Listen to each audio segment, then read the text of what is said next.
hi. How we doing, everybody? What's up? Good evening. Good evening. Good day. Good evening. Good morning and good night. So, it's been a while. What's up, Dax? How you doing, my man? Haven't seen you around in a few days. Doing well? Ugh. It's been a while since I looked at this menu, dude. On the 10th. So it's been 9 days, so not that much. Feels like half an eternity, but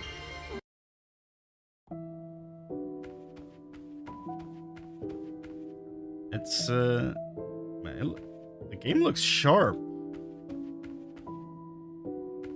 Did it always look like this? Do I need to get my eyes checked? Today, I don't really have any... What's a buzzing sound? Like fuzz going on in the background. What the hell? Didn't have that in the upper floor. Yeah, went away. Wow, that's weird. So, I don't have any huge aspirations for, like, clearing content tonight.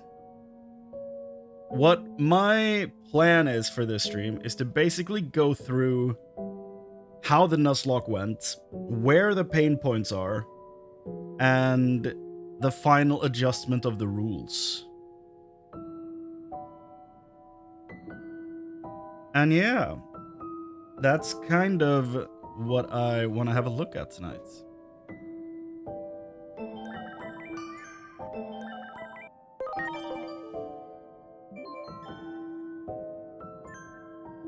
Been a while, so for not being around for PoE 2. Hey man, you can't love every game.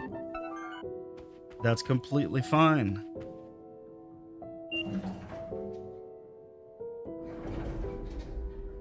I have been loving PoE 2 though, recently. It's been a lot of fun. The druid is something special. Why is there fuss happening in this room? That's so strange.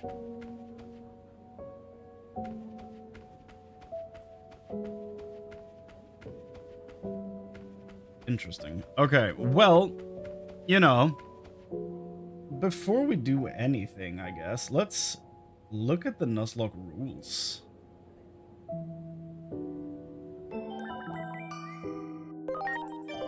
We look at my team here. Well, that makes the whole text very difficult to see. So if we do this, right?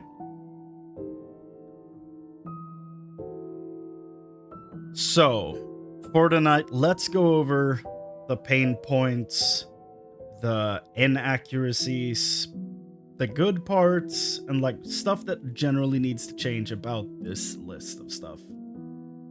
So, the hardest part of the game, in my opinion, is probably the start.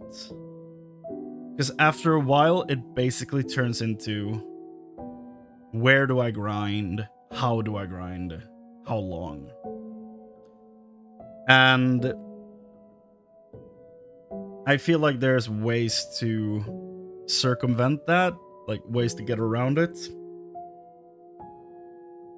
So if we just go through the list, let's start there. Let's go through the list. Is the list good? 1, full team wipe is a game over. Yeah, that's just a Nuzlocke. If Digimon faints, it's dead. Sent to the little farm. No revives. Yup. No repeat Digimon from rookie and up, which we adjusted because if a Digimon, like in certain areas, you can only get basically in training 1 and 2 forms. And if we enact dupe clause on those, then, you know, it will severely limit what can happen with team building in the game. So yeah, 3 stays. No repeat Digimon at rookie plus. We call that dupe clause or duplicate clause. Only 1 Digimon per area. You can target farm / reset rooms, but it's harder. Yeah, we did that. It works.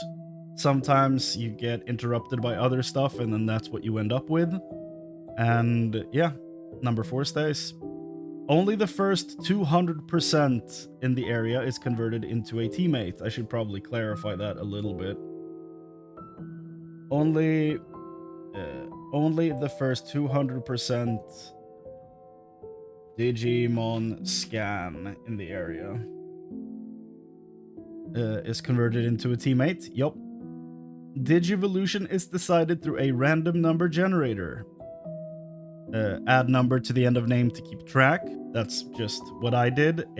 I felt like that worked out very well.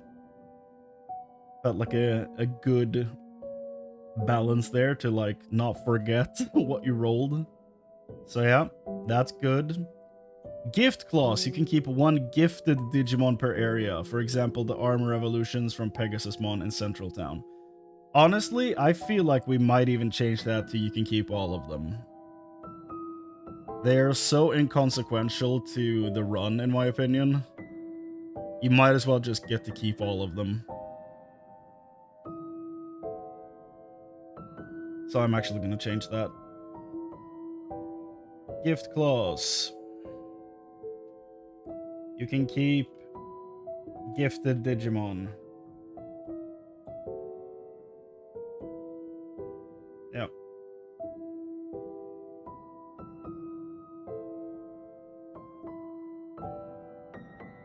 Because, like, in general, the armor Digivolutions aren't going to imbalance your team. Like, you get them around when you're in the factory. They might make the Abyss area slightly easier if you're unlucky, but, like, you get 4 of them. It's not the end of the world. You have to convert outer dungeon Digimon to data or load. I stand by this. I think that's probably fine. Because they're so high level.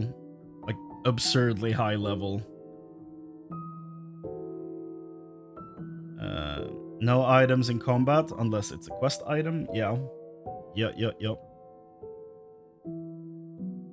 I should probably make that, like, rule 3 or something. Not rule 9.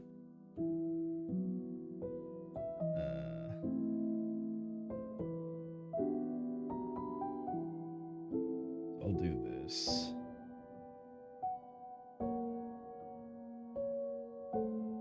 This is gonna mess up the numbers a little bit, but bear with me.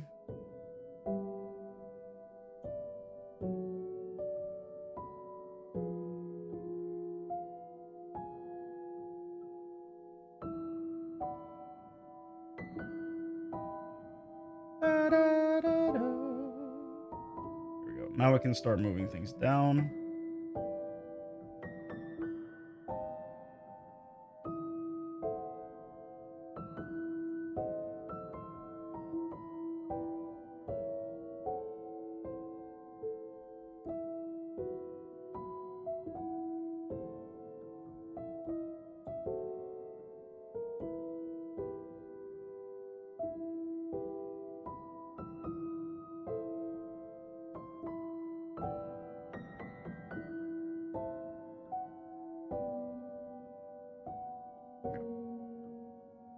If Digimon faints, it's dead. No items in combat. No running from combat. No repeat Digimon. That looks better. Okay. Having an additional Agumon Black and Gabumon Black is fine too, I think. That might help get you out of a bind later. Or just help you have more balanced team at the time. They are, in a way, gifts. Yeah. The reason I don't think I want to include them is because they are pre-order exclusive and in the future will be paid DLC. I agree with you that they aren't really that consequential, but the fact that they are bought down the line, or even now, I think they are available for purchase. That's kind of what makes me be like, they probably should not be added to the team because they... Like, if they are added on, I see those two, and it's weird. I see those two Digimon and the grind dungeon very differently to each other, because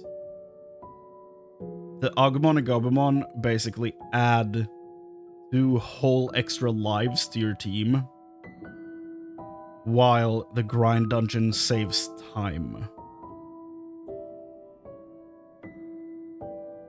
So that's what I'm... Yeah. In my opinion, you should probably not use Agumon and Gabumon. However, I'm not the arbiter of how the world works. Like, if people want to use them, go ahead. It's just, I would not use them in a run, personally.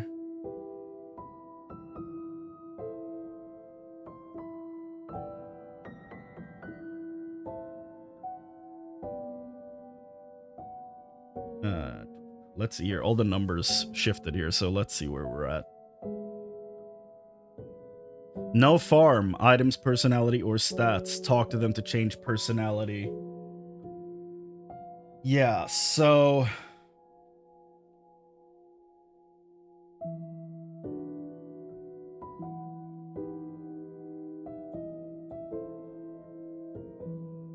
I'm gonna add that. No farm, items, personality, or stats, because it's too much. However,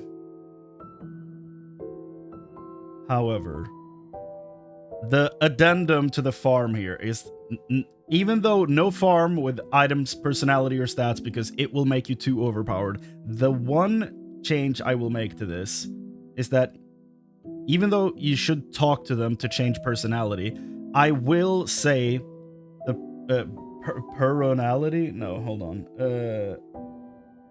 The exception to this is if you require a personality to match up to evolve them into Mega or Mega Plus, because the number of stats they require for you to evolve to Mega or Mega Plus is sometimes absolutely absurd for some Digimon.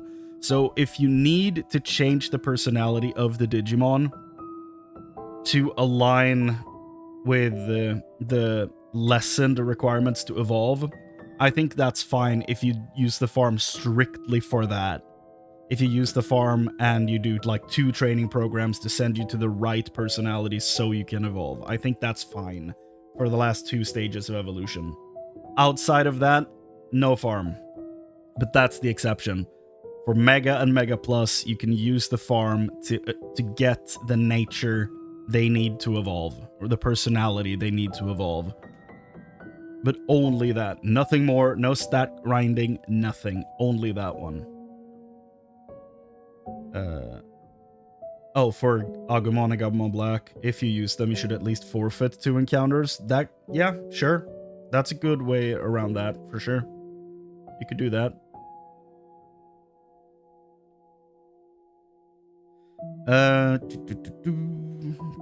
12. Only allowed to use attachment skills that Digimon learn through leveling in current and prior forms, like a skill tree.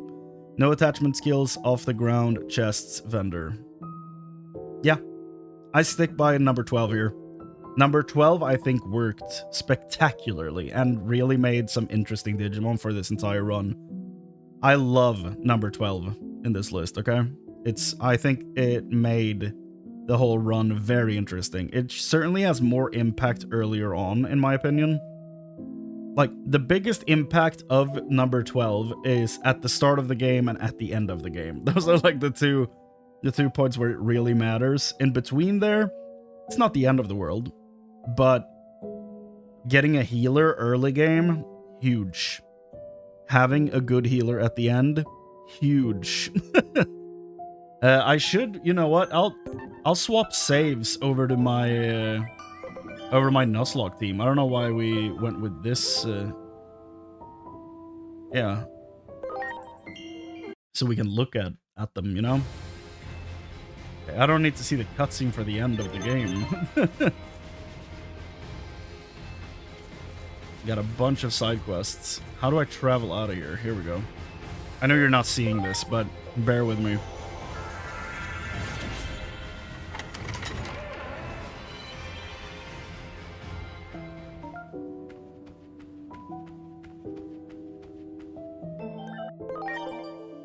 Okay, so if we tab out of the rules for a little bit here, and we look at this stuff.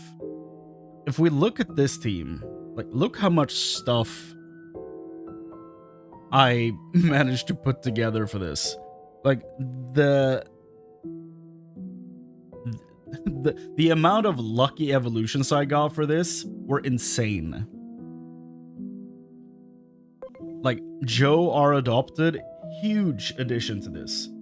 Without this guy, I don't know, man. Without Joe, I don't know how this would have gone. Joe had such a good special skill.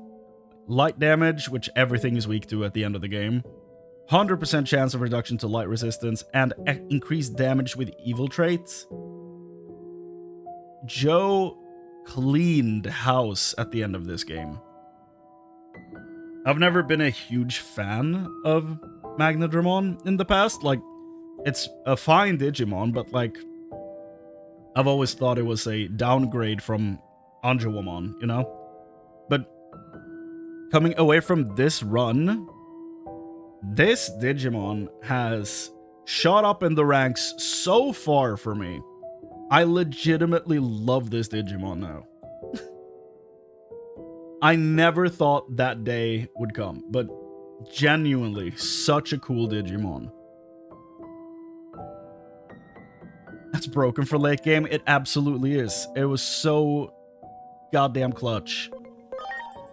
I'm still really sad we didn't get to have an Omnimon. Because, you know, Jimothy. Where is he? Jimothy is a goddamn demon. Refused to turn into Metal Garurumon. So I'm still very upset about that. But outside of that, the final team was sick. Like General Kenobi. Also incredibly clutch. Eclipse, Fern, Booger. Booger didn't get that much use at the end as I thought he would. But without booing, he's not the most useful. Did I not have Lemonade on the end there? I guess I didn't. Maybe I didn't.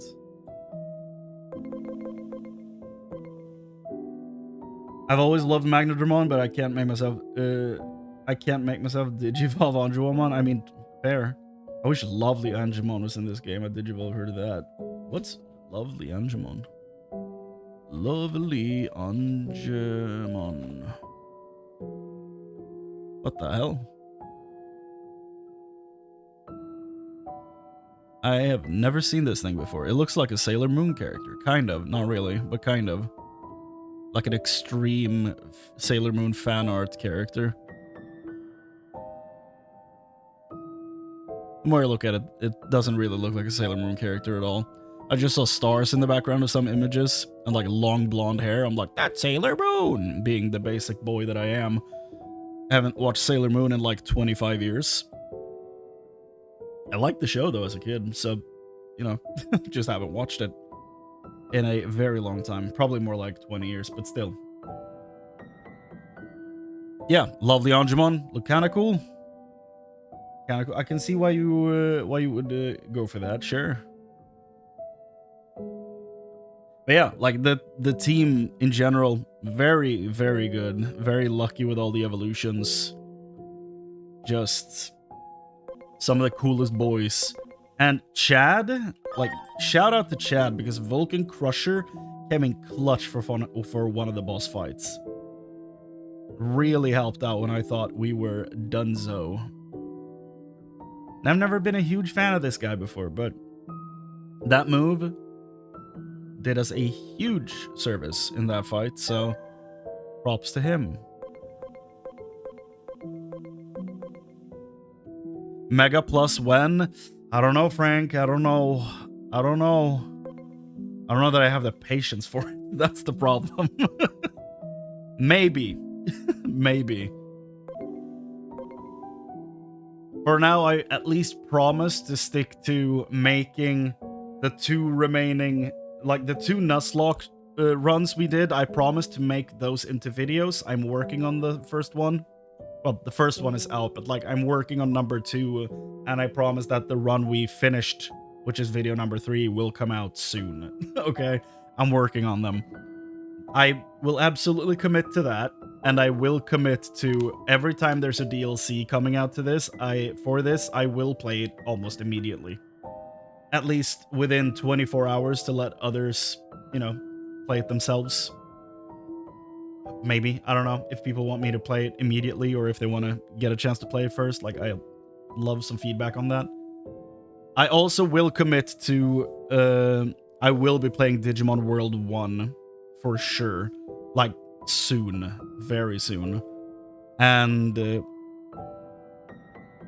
I don't know if I have the patience for Mega Plus. Like, I'm willing to stream and try it out and see if it feels even remotely fun. But I don't know if I want to commit to a full playthrough of that, at least at this point.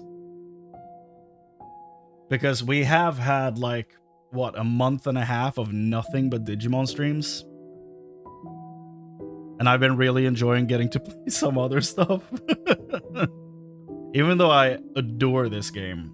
Like, if I look at Steam, I have 240 hours in this video game. That's a lot of time for a month and a half. Like, 240 hours. It's a lot. So I don't know how much, I want to dedicate another 90 hours to a playthrough. Right now, at least. Like, I'm open to doing it in the future. Absolutely. Right now? I don't know.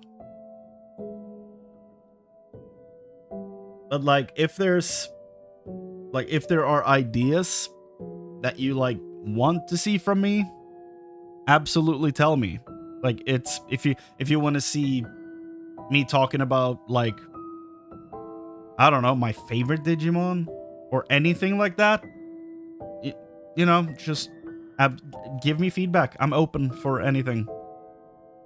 I've almost got 400 hours in Time Stranger, parentheses, disgusting LOL.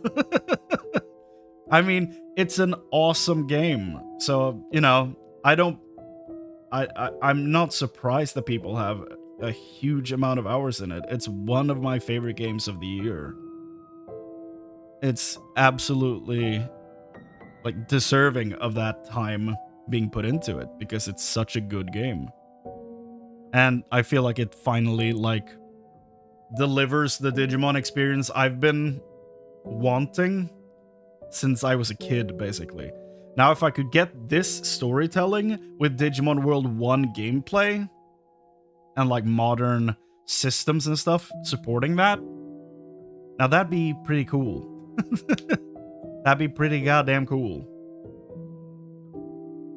I'd be down for that, for sure.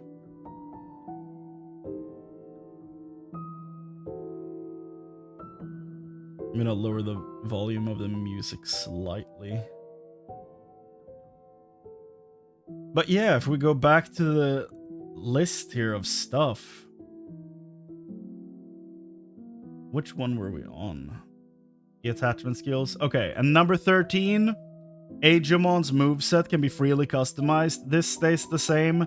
It feels great to, even though being limited in your main team to their, like, not custom, but their own unique skill trees, just based on the leveling route they take. Number 13 alleviates a lot of pain points where you can freely just add stuff to the boy. You can give him healing moves, you can give him Dispel, Restore, like, all this stuff. And yeah, so 13 stays the same for sure. Like, it's awesome to have that there. It feels great and just, like I said, alleviates so many pain points. There will be points where it gets a bit difficult because he's not always in the team. And that definitely, like, came at me at one point, and I'm like, oh no.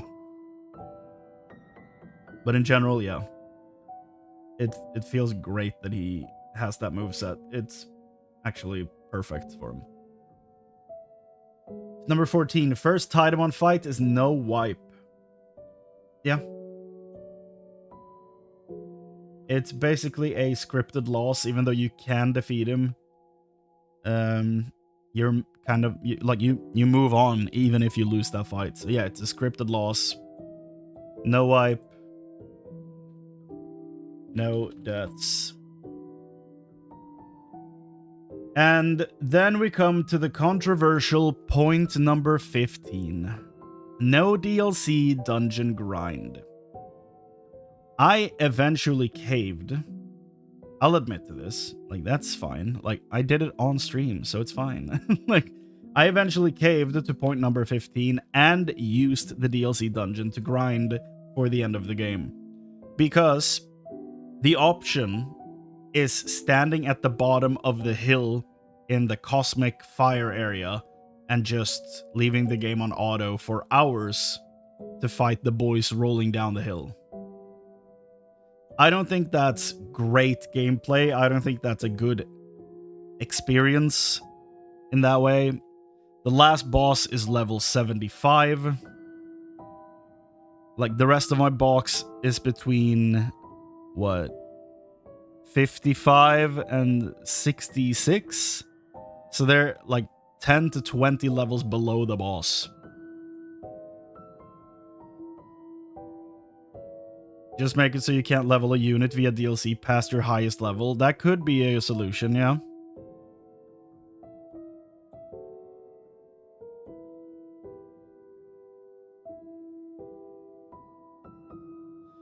That is a solution. But then just, you would use all your experience discs to just put them on one Digimon. I guess that's valid in a way. Like, you just use all your experience drives, just shove them all on one Digimon so that that one just like builds up like crazy, like racks up a bunch of levels, and then you just go in and do the grind on the others. Like, I don't know. I don't know that there's a good way around this. Like, what I ended up doing is that, like, I did the roly guys in the heat cosmic area.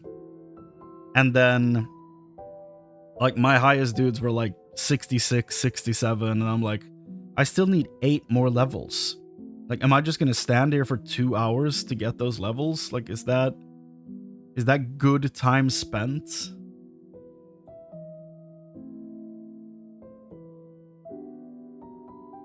And, like, at the end of the day, like, this run took 80 hours. That's a lot for a Nuzlocke. Like, in Pokemon, a Nuzlocke run takes like 20, maybe. 80 hours for this is quite a big ask.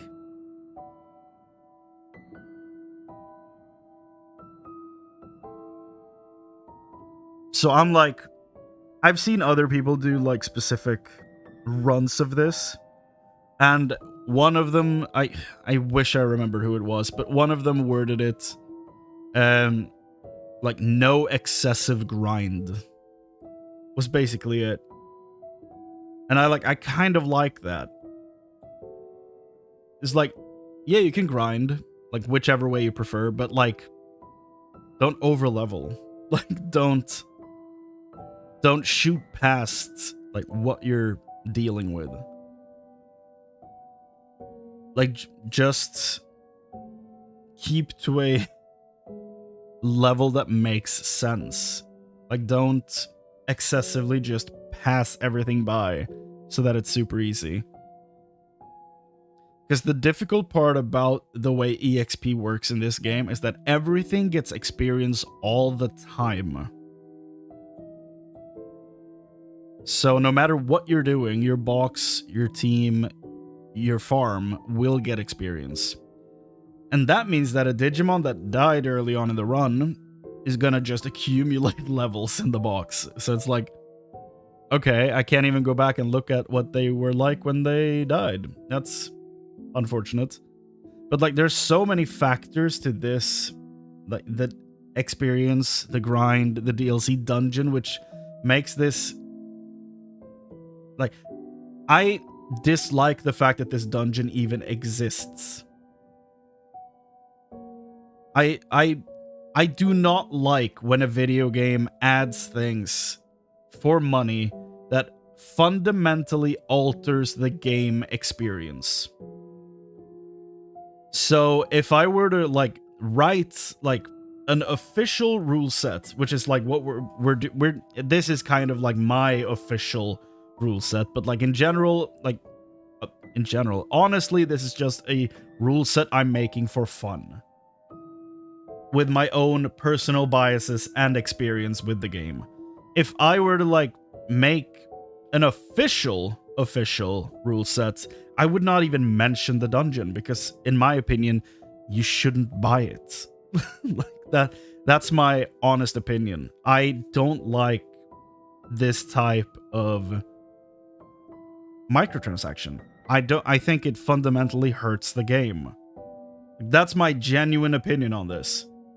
Which is why I'm like, I don't know if I should even specifically mention the dungeon in the rules, because I don't want to funnel people to buy it. That's like the main thing. So I don't necessarily even want to mention it in the rules. That's like where I'm at personally. Considering the level advantage / disadvantage grows exponentially with level difference, meaning being under level is run ending. Yeah, that's also a factor, absolutely. So genuinely, my opinion is that I do not even want to list the dungeon in the rules. I don't even want to mention it. I don't want to like give it acknowledgement. I don't want to give it attention. I don't want it to seem like it's a necessary part of the game. That's like where I'm at. I don't know if that's... I don't know what level of take that is. That's just what I think. I don't like that the dungeon exists. I don't like what it does to a run. Nothing I can do about it, besides being like, don't buy it. And like, why did they sell this? Like, that's... Yeah. So what I'm going to do, just basing it off my own values, I'm going to remove that and just say no.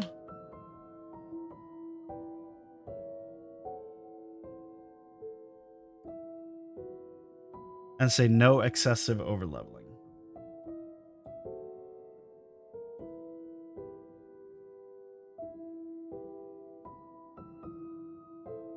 Even on hard, spend 20 minutes to an hour in the EXP dungeon gets you max level and 9999 stats. How does it give you stats?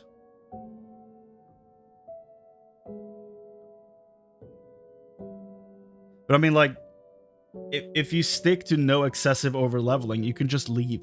Like, that's what I'm trying to get to. Like, just because you enter the XP dungeon, you don't have to stay in there until you're level 80. Like, you can go in there, get your guy to level 20, and leave.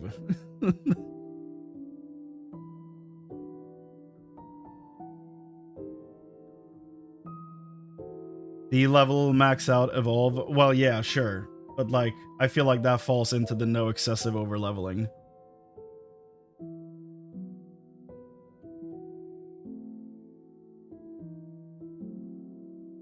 No leveling that defeats the spirit of a Nuzlocke. Well, no excessive overleveling. Not like, if you're fighting a boss at the start of the game, don't go into the DLC dungeon and grind to level 75. That's kind of what I mean. Like, if you're fighting in the early game, don't go in there and, like, grind. Like, sure, go in there and get 5 levels. Like, that's fine. That's not a huge imbalance, but don't spend like 2 hours in there to just max out everything on your team. That's kind of what I mean with that. Yeah.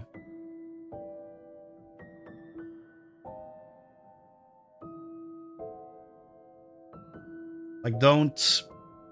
Like, be rational is kind of what I want this point to mean.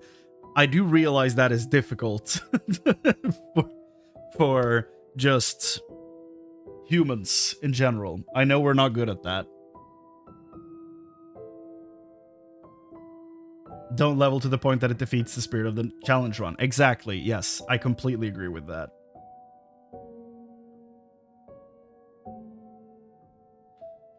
Be rational. There we go.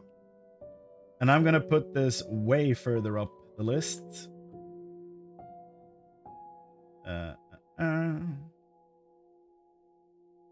gonna put it here.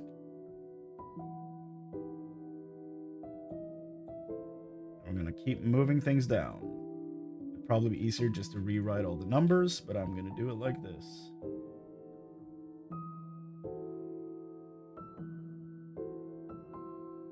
And I'm gonna open the floor. If there's anyone with suggestions, something that should be removed from the rules, something that should be added, something that should be changed. The floor is yours, everybody. Tell me your opinions. Where are we at?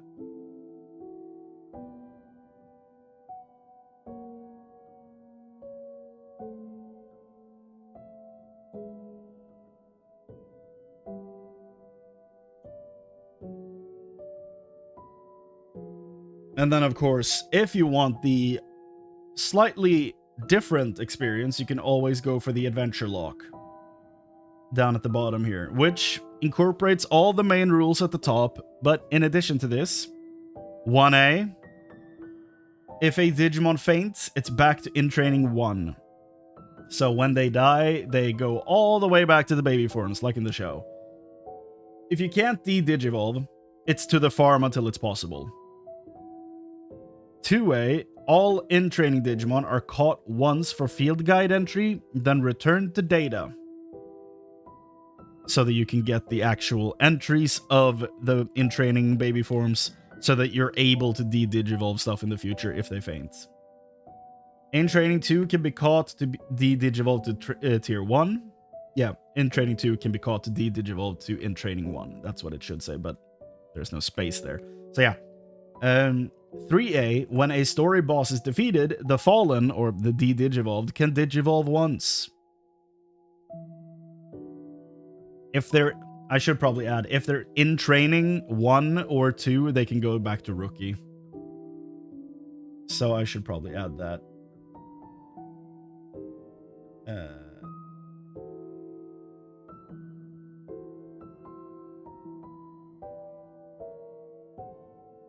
In training 1 or 2 becomes.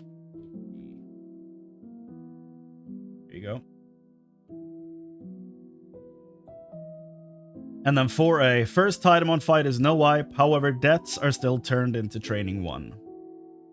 I feel like that's a decent enough list for the adventure lock there. I don't know that I have any notes for that specifically, but I feel pretty happy with that.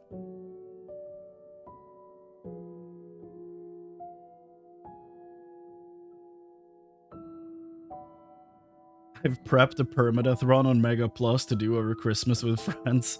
Got one of every Mega at max level base stats. Jesus. There are enough base rules, maybe optional bonus rules for people more experienced with the game, like no cross arts, no skill use on Digimon, only blocking and the basic attack. Yeah, I could see that. That would work.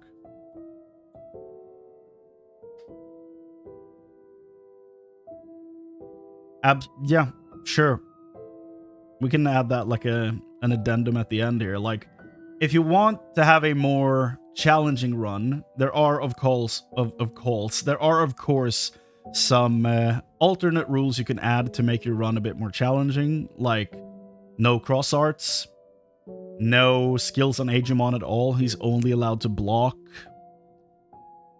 You know, if you want to use the DLC Digimon like Agumon Black and Gabumon Black, you have to forfeit 2 encounters at the start of the game, basically, to get them instead, to make it fair, so that you don't basically get 2 extra lives. There's a bunch of stuff like that we can do if you want to.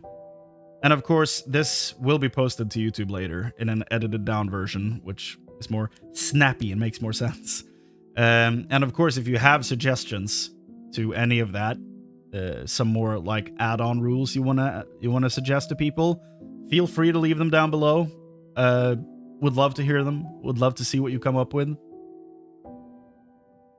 Outside of that, though, I think this might be the list. I think we didn't have to change that much, really. But at the end of the day, now that the run is finished, the run is over, I feel like this is a pretty decent list.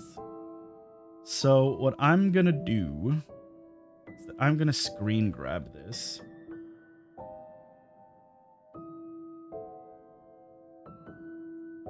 There we go. And I'm gonna post that link, a link to that image, in the pinned comment of the video.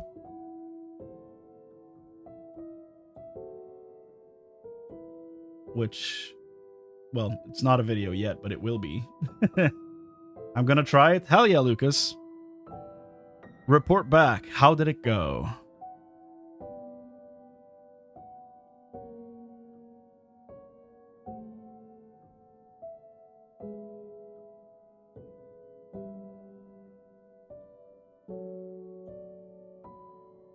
Okay, hold on here. Hold on.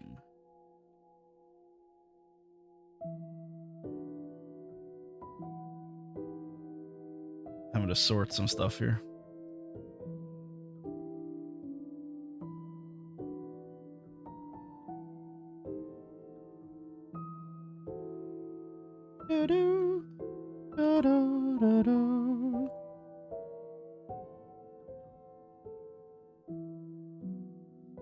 Here we go. So now I have the rules written out, and I'm gonna post that in a comment, so bear with me here. Gonna have to find the last Nuzlocke rule video I did. There it is. Okay. Man, my hair was a mess back then. My hair is always a mess, to be fair, but like it was way worse than it is now.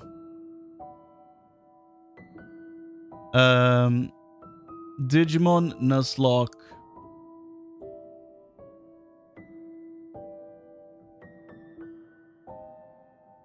Final rule set. Chrane.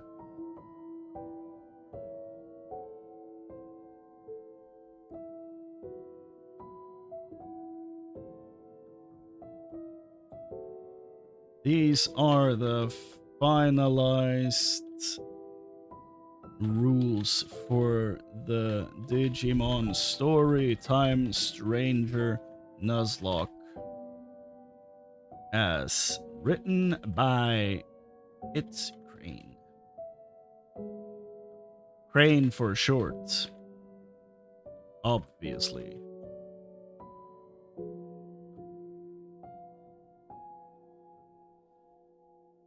Okay.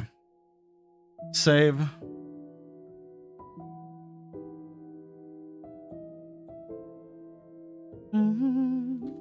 I barely was able to win the game without any restrictions, so I expect a ton of stress from this. Dude, it was so much fun doing it like this. I would highly recommend it. I thought it was really fun.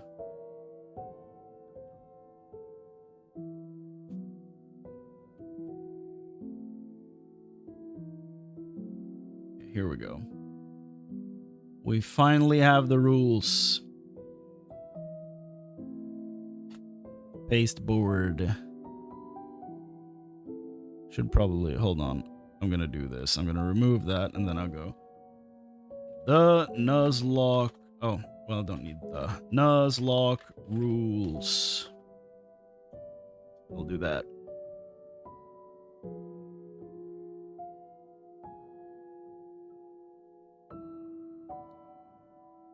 Awesome. Wonderful.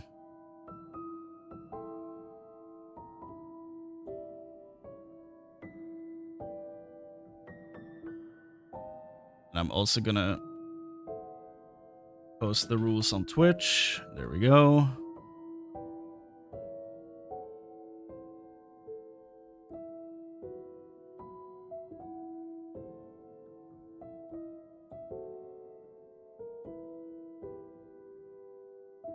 lot of stuff to keep track of.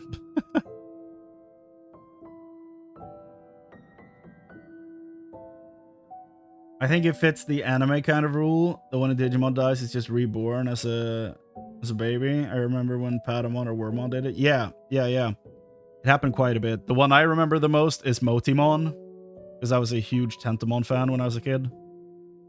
So Motimon really stood out to me. I also think that Motimon might be my favorite in training to Digimon. And yeah, I want to show you this, by the way. Like, if we're gonna just say that these are now the final rule set as made by me. If you want to change things in your run, if you have opinions on it, you know, tell me. I would love to hear it. But this is where I stand on this right now at this point, having finished a run with this.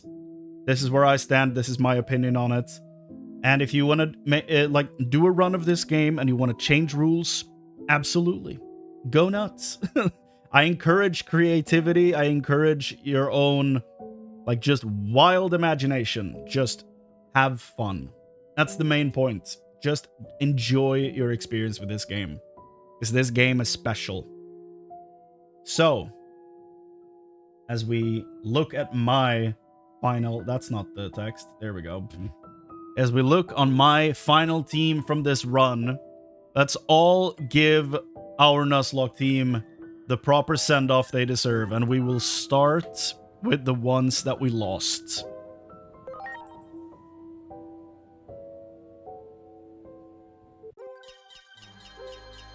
First off, Dorina, our starter. R.I.P.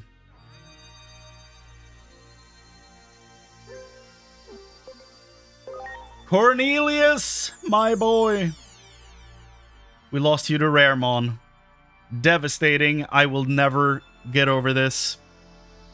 Cornelius, I swear you will live on in a future playthrough as something else. We will remember you dearly. I do kind of want to get, like, screenshots of them. So I'm gonna... I can go details from there. Great. I want to get screenshots of them without my cursor, preferably, so I'm gonna do that. And then Leopard Seal, my new fear in the world. Never knew I was scared of a seal, but then I saw those pictures of him eating a penguin, or about to eat a penguin, from two different angles. One from the side, one where he's like swimming towards the camera. Awful stuff, terrifying. And it's because he was this little dude at the beginning, which kind of looked like one. I don't remember where Leopard Seal died, but he fought valiantly and he will be remembered. Divo, this one was devastating. I really grew to love this Digimon. The special move, the Lunatic Dance, awesome, did so much damage.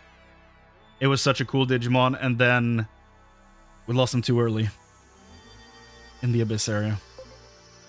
The pictures of them in the dark are absolutely horrifying. Dude, they are awful looking creatures. Like, I already was somewhat scared of the sea. Or the ocean. Now it's even worse. I'll die first. Didn't live up to that promise immediately, but then when we got to the second Titamon fight, he delivered, and he died first. Promptly. I don't know that I grabbed a screenshot of that one. Then the Titamon fight went on, and Corruptedmon also died. The unofficial partner of Governmentmon. Corruptedmon didn't get to see much outside of that fight. She was reversed, so she had all the chances in the world to live through it, but unfortunately we lost her too early, too young. And then Jimbo. Jimbo. I don't remember where you died, sir, but I know you were with us for quite a while. I knew you were really good, even though you came from, you know, horrible beginnings. You actually really delivered when it mattered, and at the end we lost you too early, my boy, and you will be remembered. And Ronald was almost as devastating as Cornelius to me. Ronald was the promised like underdog. All of these moves, like remove stat buffs, high crit rate. This on a Digimon that I put into reverse, where they would basically be as strong as humanly possible against Digimon that were normally immune to this damage type. Like, when you reverse Ronald, suddenly dark moves are super effective against all the guys at the end of the game. So, this was the dream that never got to realize itself, which is a shame, but she showed up, she ate, and then she promptly died. Thank you for your service, Ronald. And that was the last death we had. I think that was in Junomon's temple, if I remember correctly. Maybe. I'm not entirely sure, but I don't think we had any losses after that. It was close during the last parts of the game, but I don't think we lost anyone after that. Now, they all died to the Olympus 12, but like, that was after the run was over, so that doesn't count. Then, of course, let's all thank the main team, shall we? Doriel. Wasn't it against Barbamon? It could be. Yeah, it could be. I honestly don't remember. I mean, dying to Junimon is pretty epic anyway, not like dying to Raremon. That is true. Poor Cornelius. The main team of bad boys, from Tyrannomon to Metal Greymon to War Greymon. Thank you, Doriel. Joe, our adopted, the MVP of the end of the game, rose from a okay Digimon in my book to probably my favorite on the entire team. General Kenobi. Yeah. Pretty good. Even though she didn't have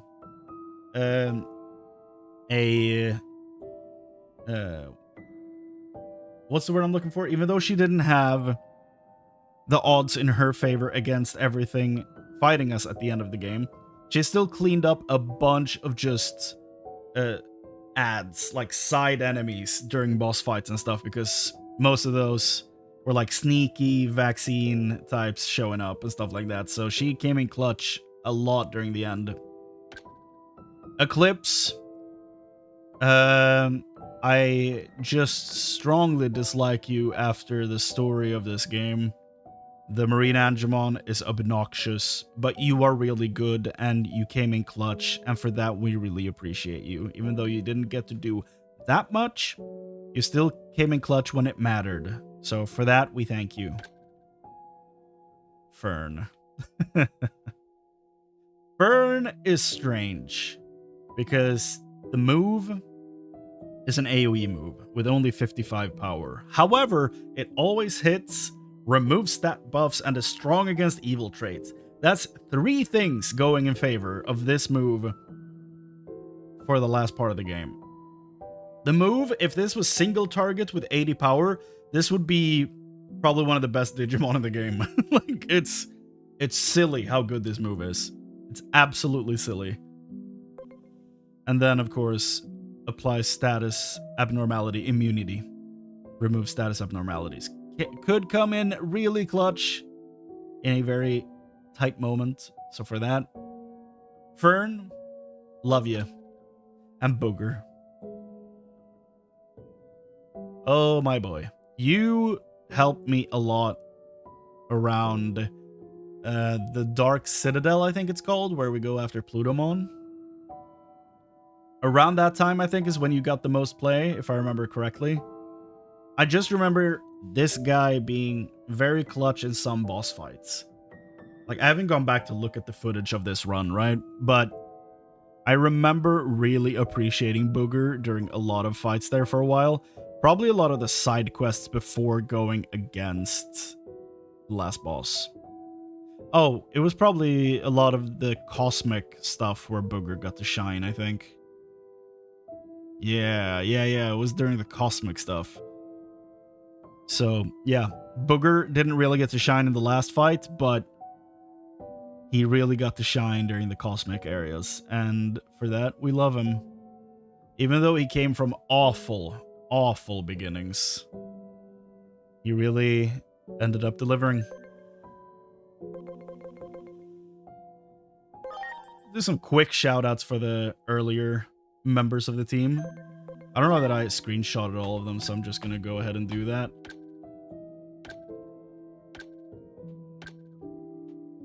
Okay. Gorgathy joined us during the Chill Cosmic. Love this dude. Didn't get to do that much in this fight, though, because I misunderstood his move. This thing. Where I thought it would reduce enemy stats, but it decreases his stats, so he sadly got to sit out everything after I did some grinding to get him. Oh, don't worry, we'll get to Jimothy. Don't worry. It's Chrane. I don't remember who suggested this, but they told me to name Shoutmon It's Chrane so that it would hurt more when he eventually died. I don't remember who said it. It's something a villain in a TV show would say. But it's at the end of the day, he's still here. I don't know that he got to do that much, but I feel like there was a moment when he really got to shine. Probably around here, I think. Not so much after, but yeah. The fact that I got to be, like, having Digimon named after me, and that he turned into Omegamon. What?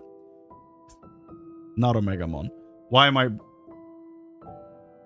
blanking on his name? Oh god.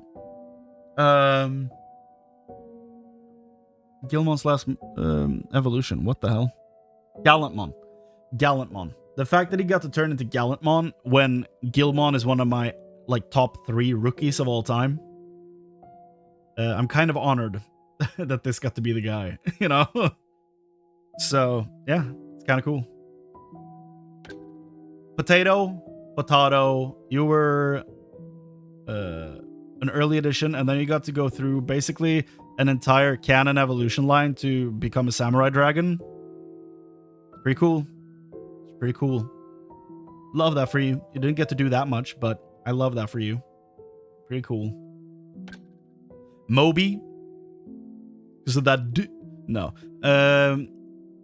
Moby, you didn't really get to partake in much of anything, really. So I don't know what to say, man. You're cool, but, like, where were you when the Fire Nation attacked? Like, really? Lemonade got a lot of play late game because, you know, vaccine, light, AoE, heal. Lemonade got a lot of play late in the game and came in very clutch a lot of times. Never really was one of my favorite Digimon.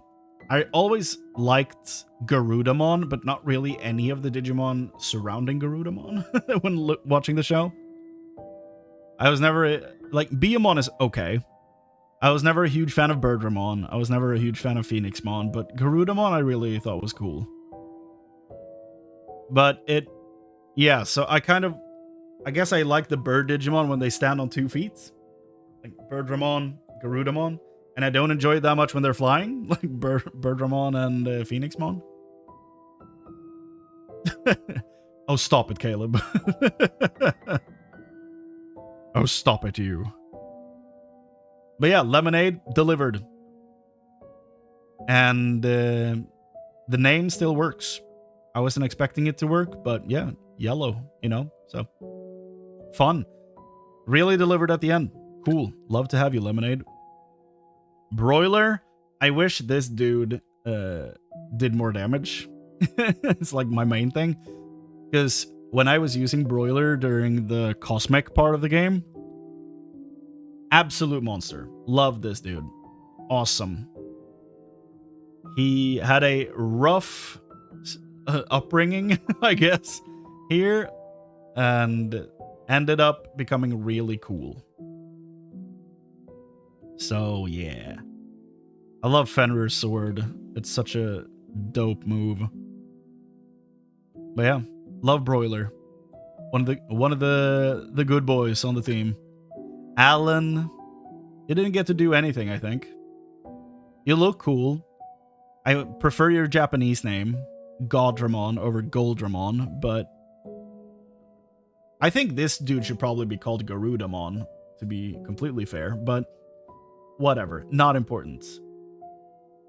It's just my Final Fantasy brain taking over. He does look a bit like Ramu, I guess, which I think I did that voice for him in the DLC playthrough. Like, mortal traveler, what are you doing here in the forest? Like, that voice. But yeah, Alan didn't get to do anything, I think. But he looks cool. And he's just a whole vibe. He's basically here aura farming in the box. So, you know, good for him. We love that for him. Mochi didn't get much. Well, Mochi did get a fair amount of play now that I think about it later in the game. Like after fighting Kuga, or before fighting Kuga, you did get a lot of play during that part of the game. And it's very funny when you ambush Digimon with Gundramon, because he like jumps out of nowhere and bops them with a revolver. It's really funny. So just for that, Mochi, you know, props to you. Thank you for being here. Chad, like I said earlier, during the Cosmic parts, Vulcan Crusher really came in clutch. Never really enjoyed Leopardmon that much, but again, this run made me appreciate the boy. He's very cool, very strong,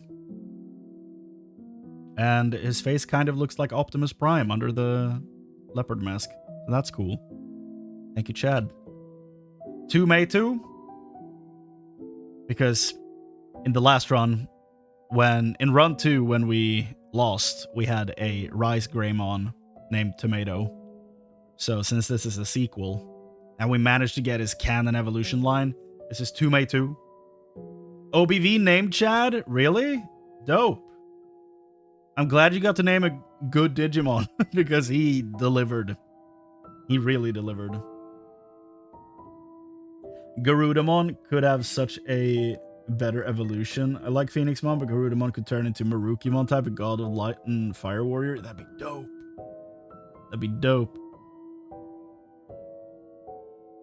Saberdramon is cool. Black Flame Birdramon. I think I've had that card.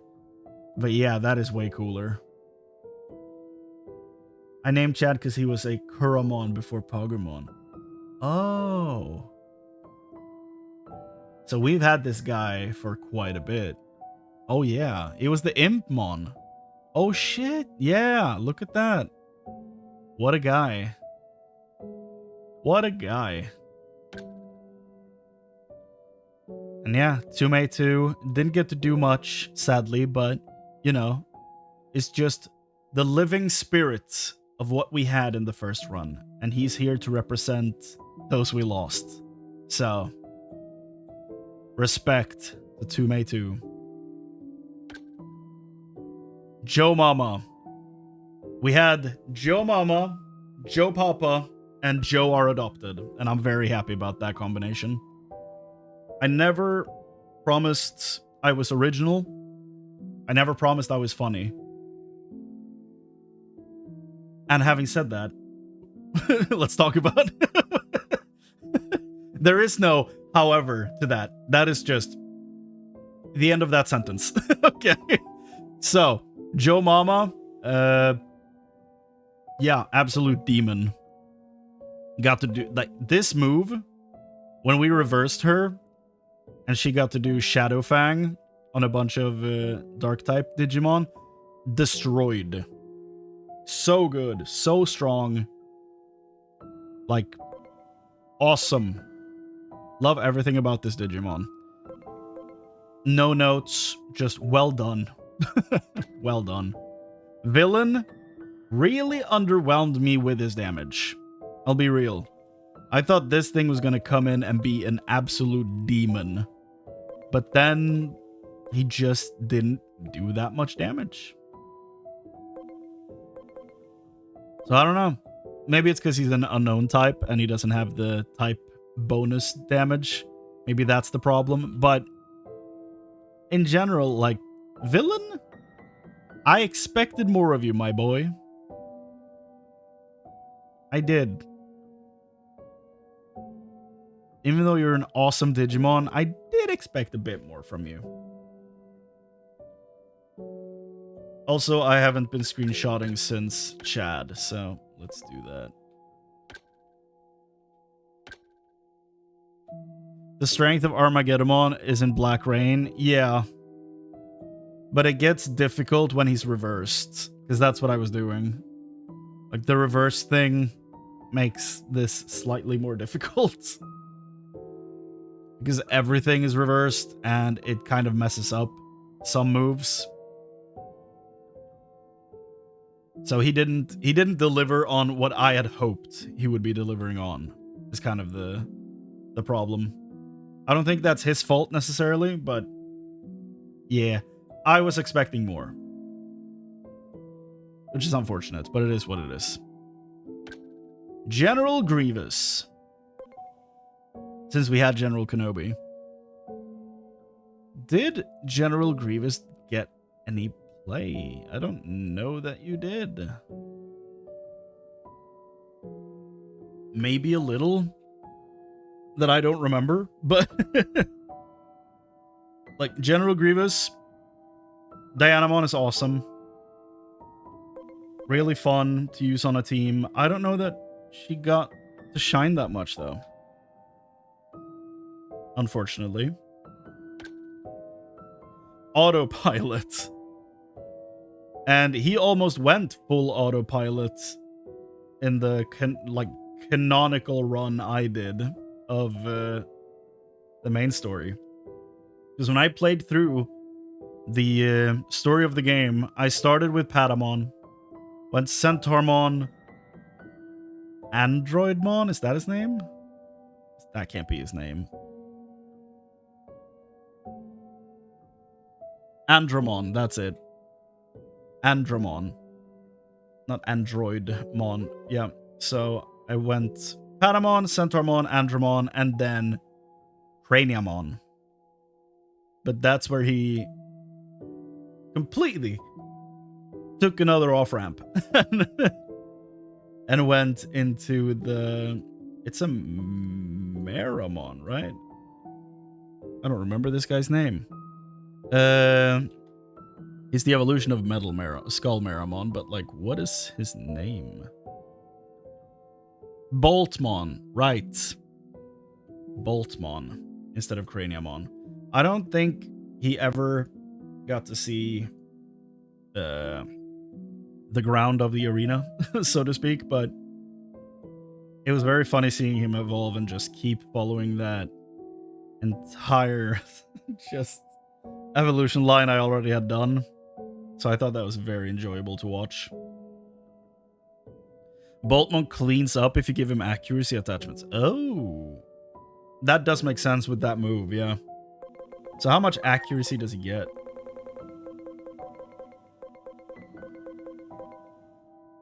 Oh, so you can get 30.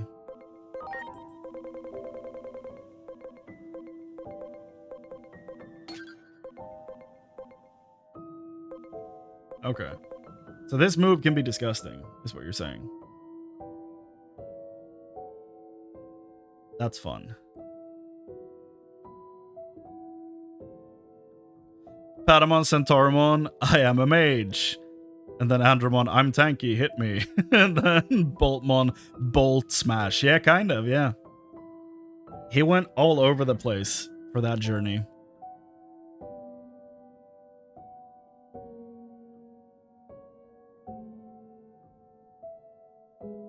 It's, yeah, it was a fun one to watch happening in the background, even though we never got any play, so that was fun. I have no words for this demon, okay? This absolute betrayal that I experienced thanks to this man. I have no words. I don't want to see him again. Boo this man to the underworld with him where he belongs. Get out of here.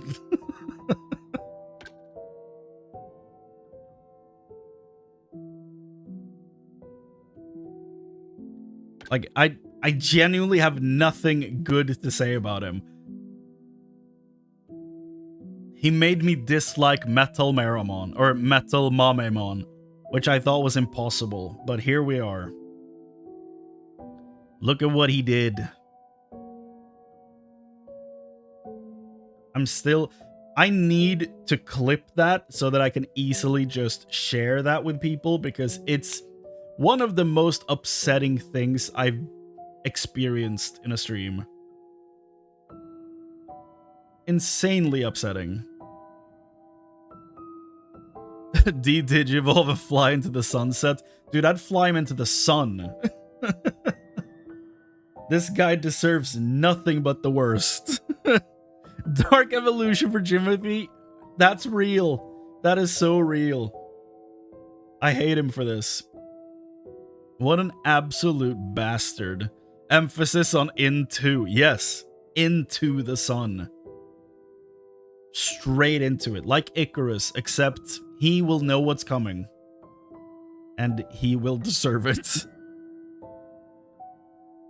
He ruined so much. We could have had an Omnimon.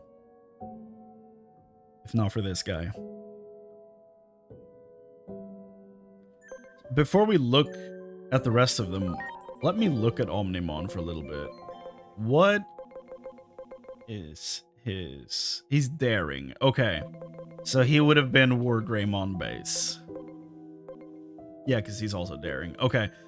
I was like, would the Omnimon have been called Jimothy? Because that would have been insane power that he gave up there. But no, I think Jimothy revolted because he would lose his individuality. Jimothy, his name would be lost if he turned into Omnimon. Because Omnimon would be called Doriel. Because the personality matches up.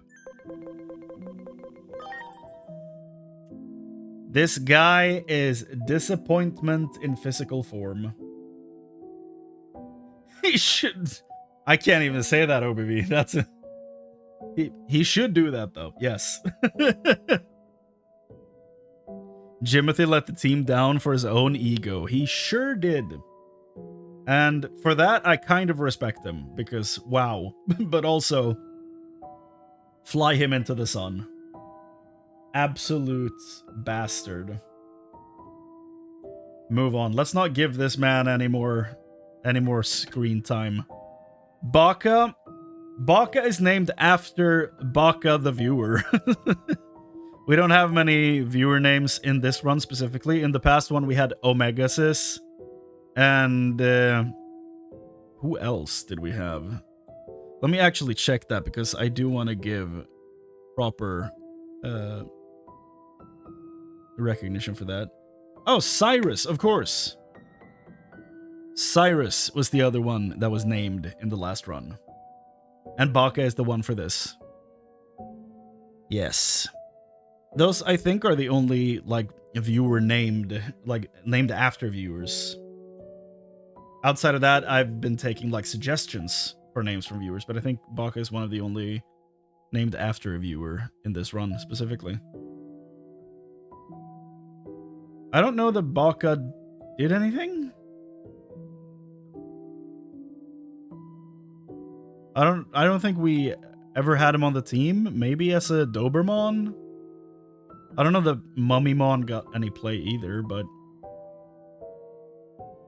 yeah, Hi Andromon, not one of my favorites.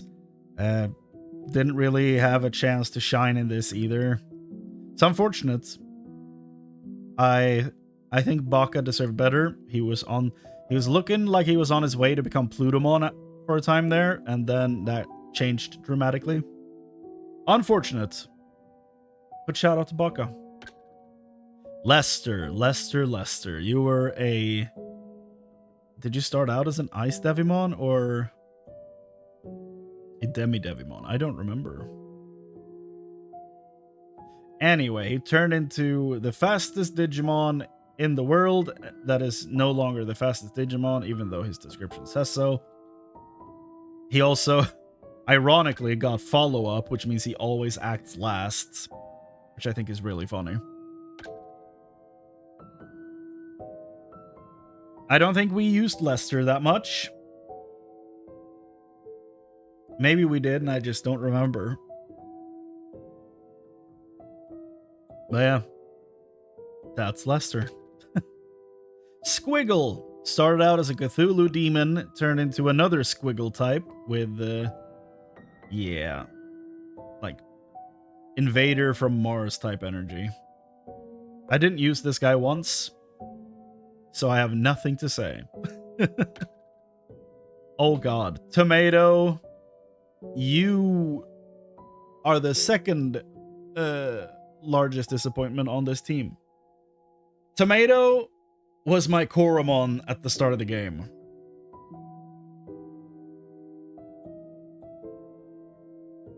He turned into Kotamon, who's awesome. And then turned into Teruyamon, is that how you pronounce it? Which is like Goku Rabbit. He's awesome. And then you digivolved into something that I do not recognize up there at the top. I don't know what that is. And then you turn into this, which is basically a Final Fantasy character. Like a boss that looks horrifying, but I would never want on my team. I would want to fight this thing, but I would never want to have it under my command. Matadormon, that could be it, yeah. So Tomato, you came from humble beginnings, and you were awesome, and then you were not. How dare you? Okay, is this Tiger Vespamon? Is that this thing's name?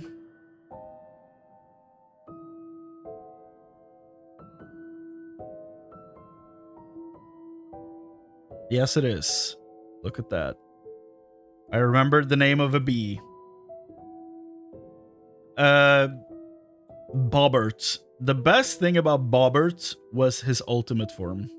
He was Jewel Beamon, and he was an absolute threat to everything that breathed.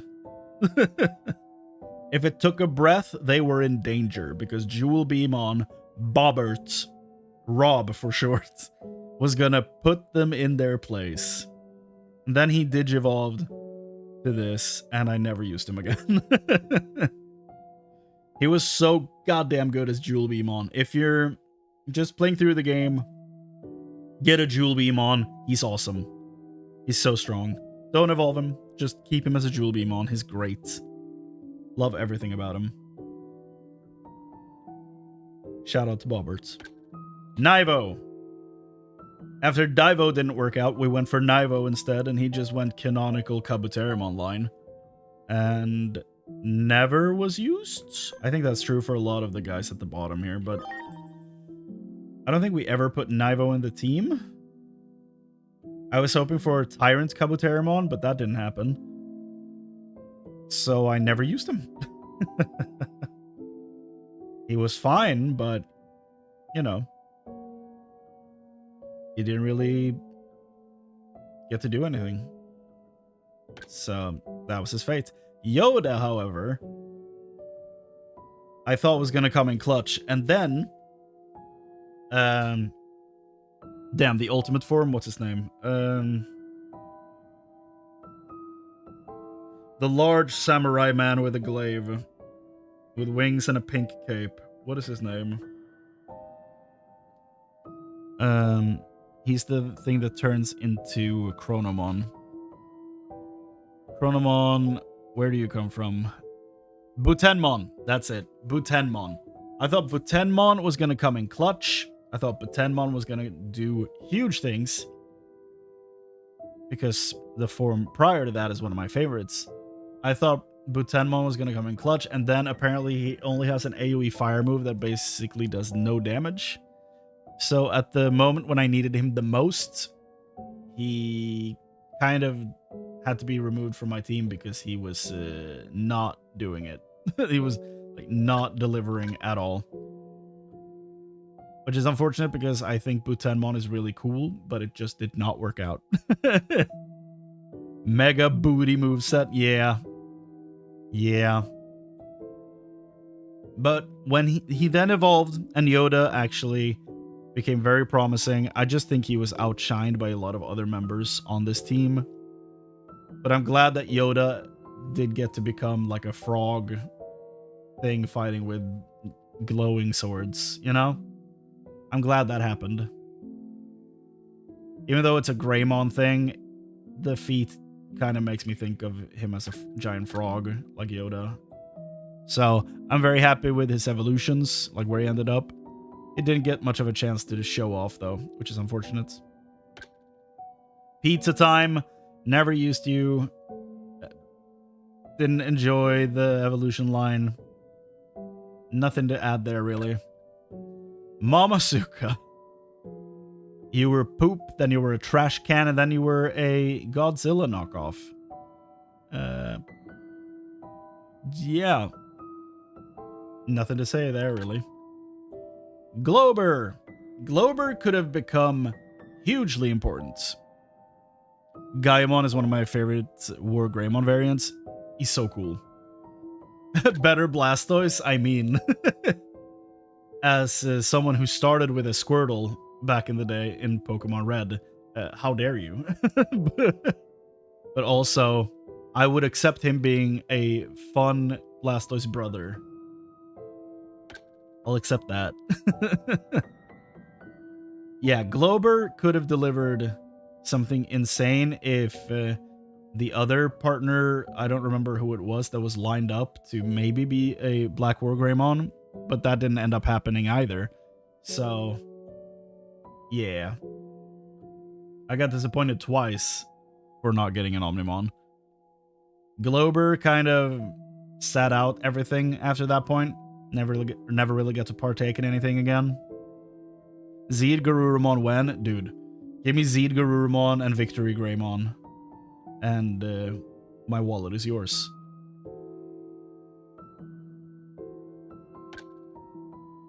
Freddy. Freddy also didn't do much. He's cool. Never got to do much, though. Which might have been a bad choice. I don't know. He didn't seem to, like, fit into the team structure really that well. Even though he had, like, lifesteal and stuff like that. I don't know. Just never found a place for him in the team. Unfortunate. Olive. I hoped you were gonna digivolve into something else. And then you didn't. You got Puppetmon and you got benched. So, you know. Feel like it's... you kind of did this to yourself, really. Gubmentmon. I had hopes, but he just went straight through the Kuwagamon line. Right to the end. Which, honestly, is kind of impressive. Kind of fun. But also... yeah. Olive should have been a Lotusmon. That was the dream. But nope. Didn't get that. But yeah, Gubmentmon. Yeah, you kind of just sat in the box. You had a great name, but outside of that, didn't do much. Fenrir, how dare you? I can't believe you did this to me. Like, as soon as you turned into Myotismon, I was like, well, you're never seeing the light of day.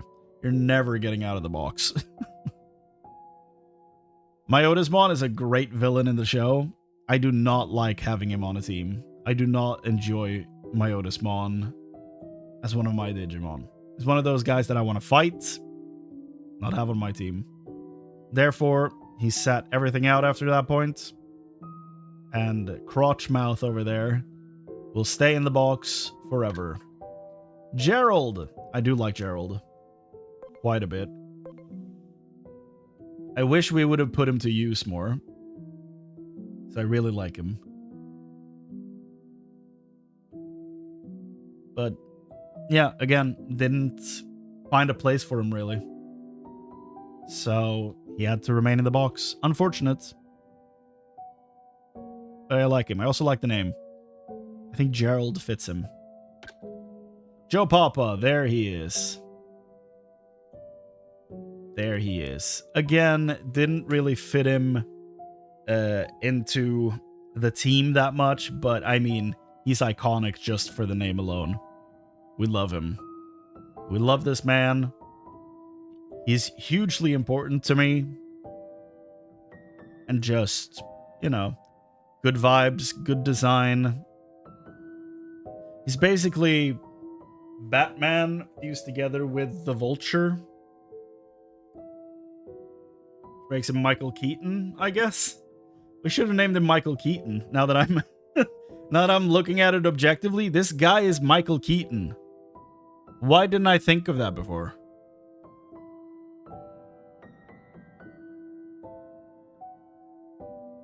Ravemon Batman mode? Yeah, really. Joe Papa. Thancred. Started out as a Meramon from the looks of things. I think we only went back to Tapermon because he maxed out his level. But yeah, Thancred is one of my favorite characters from Final Fantasy XIV, one of your party members. So I named Meramon because, you know, he's burning and everyone is like, yes, of course, Thancred is the hot one on the team in Final Fantasy. So, of course, I named the burning guy Thancred. And then he turned into a giant ball. And then he turned into slime. So, I feel like I failed Thancred here more than him failing me. I feel like he deserved better. I feel like I cannot believe this is what happened. And, Thancred, I'm sorry. Unfortunately, this is Thancred. Disappoints. Yeah, okay, so where... why did you get named Disappoint? What led to this? Does anyone remember? I feel like it was something absurd that I was hoping would happen, and then it didn't. Like an evolution or a scan or something. Because I do not remember why I named him Disappoints. But also, he was not gonna... Didn't digivolve to the right line. Okay. From which dragon, though?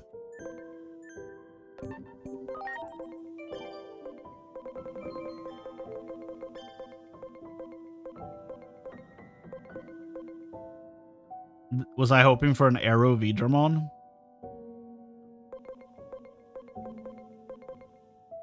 Because here I have all of them.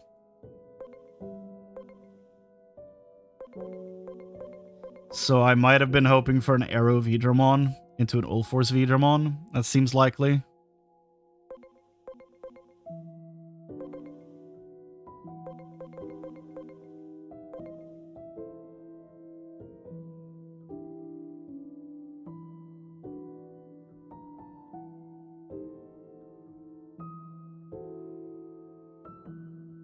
Yeah, I don't remember exactly how it went down, but it seems the Vidramon line seems likely.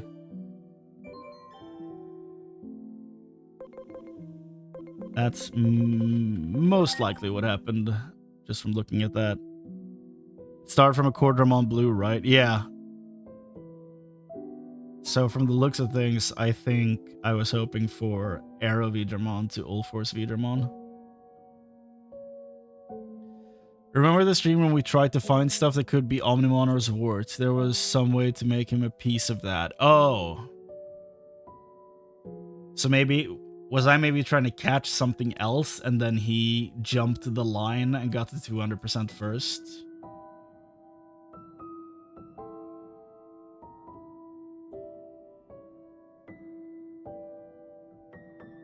That could be a thing. I genuinely don't remember. It's been quite a while. But if he's a Quadramon blue... I think you were hoping for it to become Shine Greymon to force another to not become Shine Greymon. Yes, yes. That is it. I was hoping for him to become Shine Greymon so that Tumei 2 would go somewhere else from Rise. I think you have it there. Okay, so let's look at that. Where's Rise Greymon?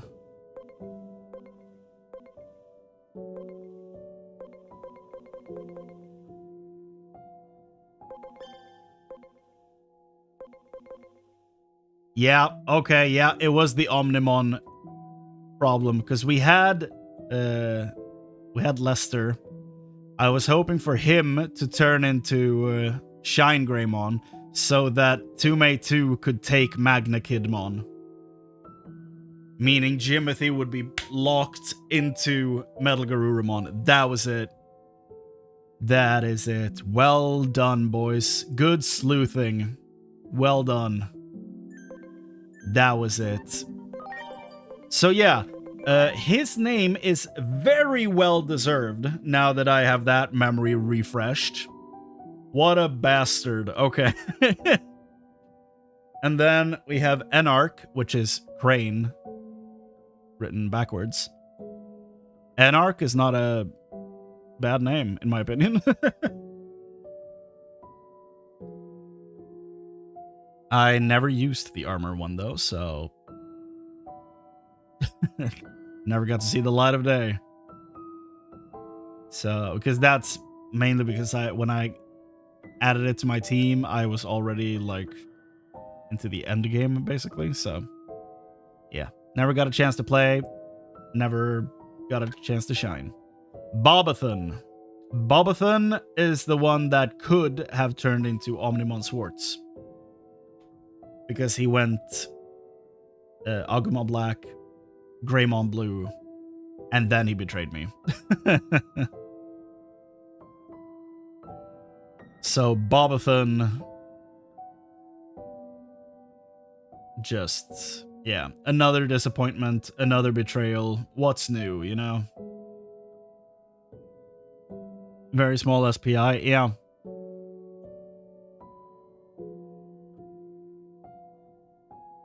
I mean, I would assume he's very frail. He's made of literal bones and little else. So, the low defensive pool makes a lot of sense. So props to them for that. It's average size SPI. I don't know about that, man. And then we had Bees, which started out as a Beemon? Vespamon? What's this thing called?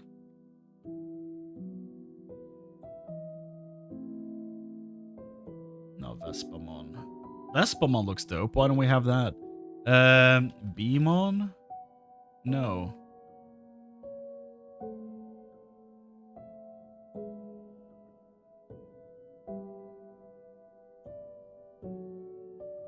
It's the one with the cannon. What's it called?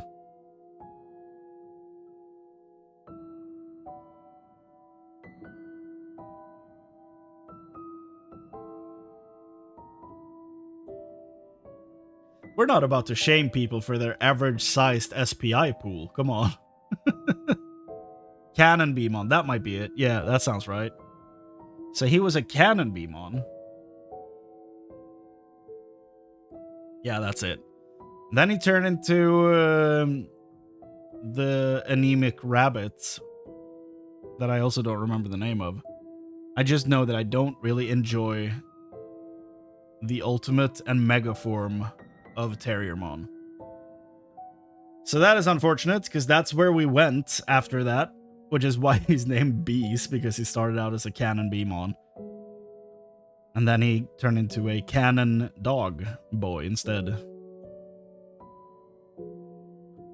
It was Waspmon that became Rapidmon? Then what is that thing? Isn't that Rapidmon?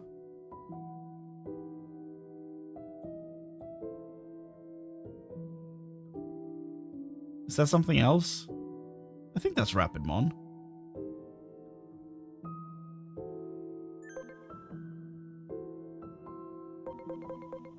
Another reason why Lopmon is a superior rabbit dog. Exactly. Rapidmon and Cannon Beamon are the same stage Evo? Really? Then what is this? Isn't that Cannon Beamon?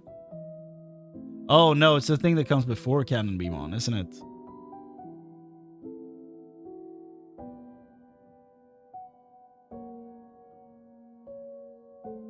What the hell is that thing? The brown bee. Oh, it's Waspmon, yeah. Okay. Yeah, okay. Yeah, you're right. It's Waspmon, Rapidmon. There you go. We never had a Cannon Beamon. So it was a wasp that I named Bees. Is what I'm gathering from all this. Which, you know, unfortunate for them, but funny for me. And that's the whole team. Besides, of course, the main man himself, the main character of the video game.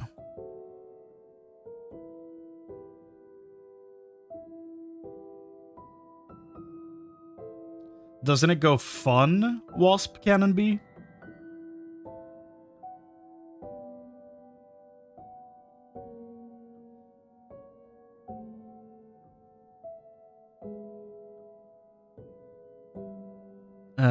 It's Waspmon. Yeah, it's a wasp that I named Bees. I don't know. It's probably offensive to bees or wasps in some way, but, you know, fight me. They have in the past. I think I'm allergic to them because my face got all swollen when it happened and we had to go to the hospital. I was a kid, though, so I don't really know. Sup, Mithrix? I'm doing fine. How are you doing, man? We're going over the results of the Nuzlocke here. We just thanked the entire team. Dead and alive. Queen Beamon when? Is that real? It's real.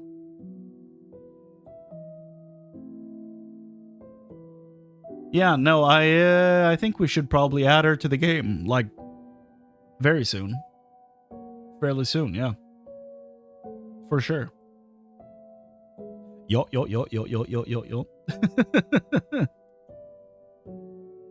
Yeah, Flymon is the cool one. That comes from the yellow little worm. I like Flymon. He's fun. No Final Fantasy or Path of Exile? Not yet. I'm considering doing 2 chapters of Dispatch after this. Or going back to Path of Exile. I haven't decided. One of those. Might leave it up to you guys. If you want to watch either of them, you know? But yeah, that's like almost everything. Queen Beamon would be a good evolution for Vespamon. I agree. I'm gonna go back into the menu because the fuzz sound is not there. And should I change area or just change the music to something else, maybe? So that we don't listen to this the whole time?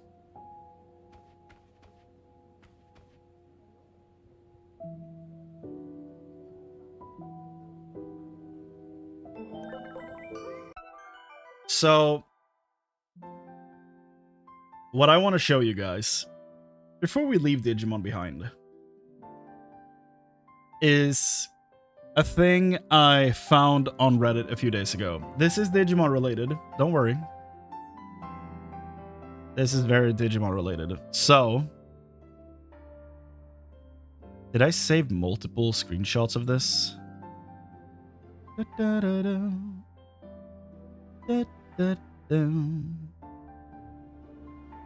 Because if I didn't save multiple screenshots of this, I will have to do some exporting in Photoshop. So, let's hope I did.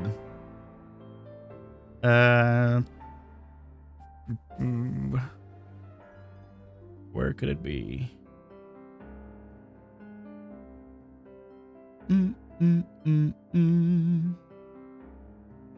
Digimon. Okay, so I can't find the screenshot at all, so I guess we're going into Photoshop.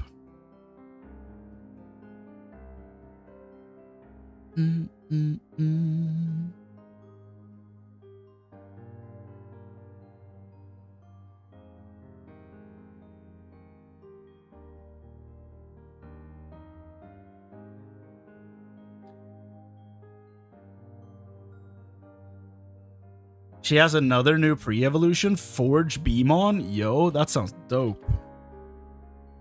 Forge Beamon.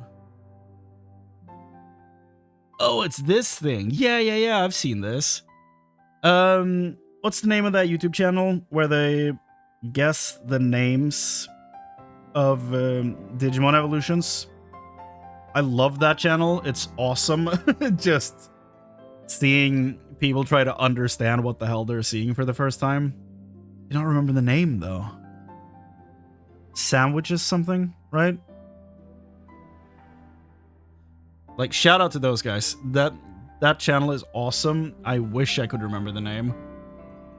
Let me actually look it up so that I can give proper, like, respect to those guys. Yes, the Digimon.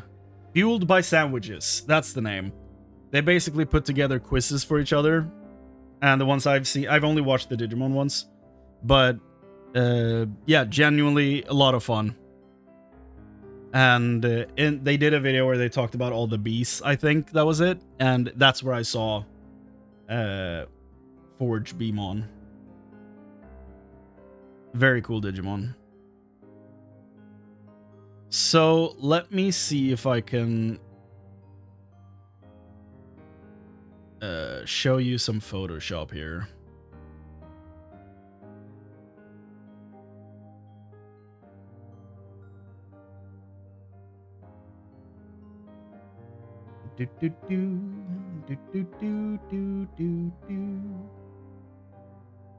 Hide that. Cam, hello. I don't know why I'm over here. Oh, Pee-wee, that's why. Okay, can I put a filter over this and just pan this a little bit? Crop, I guess.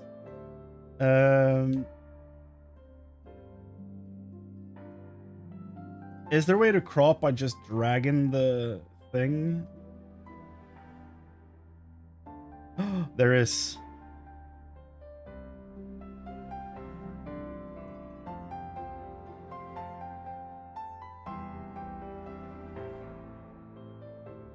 Whoop.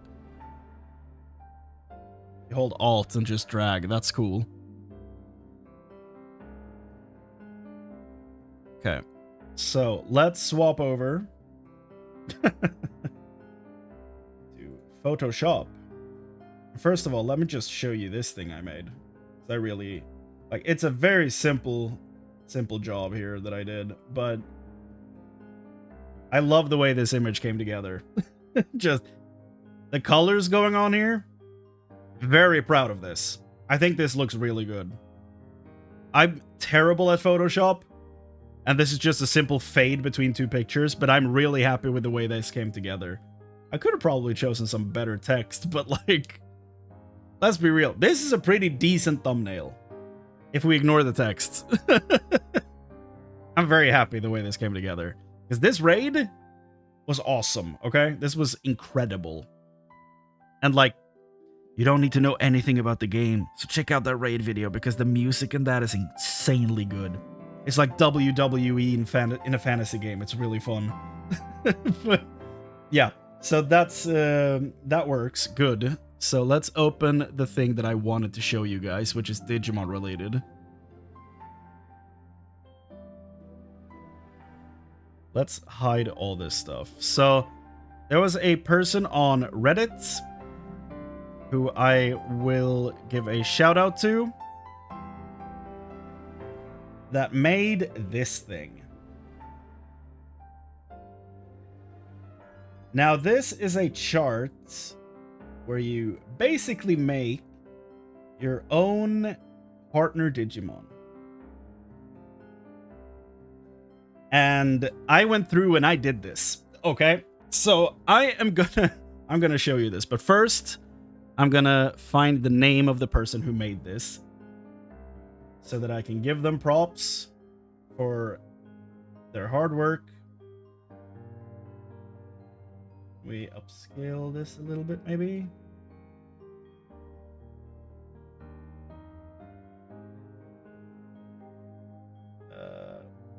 Slightly too tall.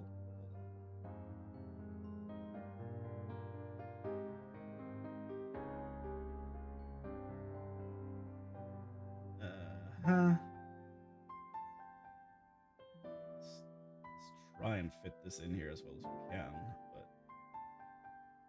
But there we go. Okay, this doesn't look perfect, but you know, it is what it is. You'll live. So let me see if I can find the name of this person.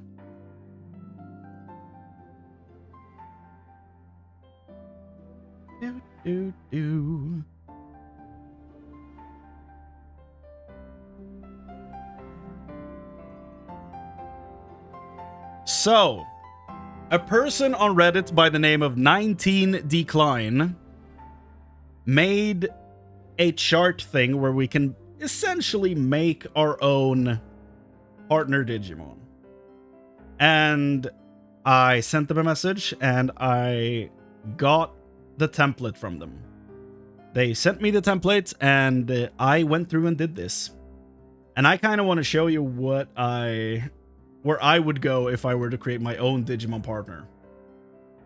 So let me show you. Like, this is done. I've done, like, all of this is put together. So I'm just going to show you. For nostalgic purposes, for me, the baby Digimon would be Pabumon going into Motimon. This is like my favorite line at the start here, just from when I was a kid, because I was a huge Izzy and Tentamon fan when I was a child. Growing up, it shifted more towards Gabumon and then later Agumon. But like when I started out, it was Izzy and Tentamon the whole way, all the way. Those were my boys. Loved both of those two. And Motimon, legitimately my favorite in training Digimon. He's so much fun. He's so cool. He's so chill. Love to have that dude as like a best friend. And then came the really difficult part, because rookie, there are so many awesome rookie Digimon, right? One of which I considered heavily was Gilmon. Gilmon means a lot to me. Gilmon is one of my favorite designs of all Digimon ever. But from this playthrough that I've been doing of Digimon Storytime Stranger, another contender entered the arena and took the #1 spot as my favorite rookie Digimon of all time, because it really aligns with one of my favorite aesthetics for fighters in video games in general. When I learned of this guy, he took center stage and became the main guy for everything that's about to go on this list. And that guy is Monmon. I was unaware of this absolute Chad until I started playing Time Stranger. And he's not even in the game. I learned about him through chat. And I will be forever grateful for bringing this absolute menace into my life. Love this dude. I love a cool, like, monkey as like an athletic, like, fighter character, like a Sun Wukong archetype, you know? That's like my favorite type of thing when it comes to fantasy fighter characters, basically. The Sun Wukongs of the world. I love Monmon. And he is in Digimon World 3, which is one of the main reasons I want to play that game. And one day I will. like Digimon World 1 and 3 are definitely like on top of my list of Digimon games that I want to stream. I will do World 1 first though, because that one I have played and I really want to play through it just to satisfy the childhood memories that I have. Then I was like, okay, where do we go from there for a champion? I considered Gorillamon because he's dope. But at the end of the day, there was only one guy. There was only one guy that that is able to take this place, okay? And that is Apemon. Apemon has been one of my favorites since I was a child. I have his old card from 99 or 2000 or whatever, like in the binder behind me. And it was the only logical conclusion because Monmon has a slingshot on his back. Apemon has a giant bone on his back. Like, it makes sense. We're still in ape territory. Like, ape and monkey territory, I guess. Like, Monmon does have a tail, so it's not perfect, but it is to me.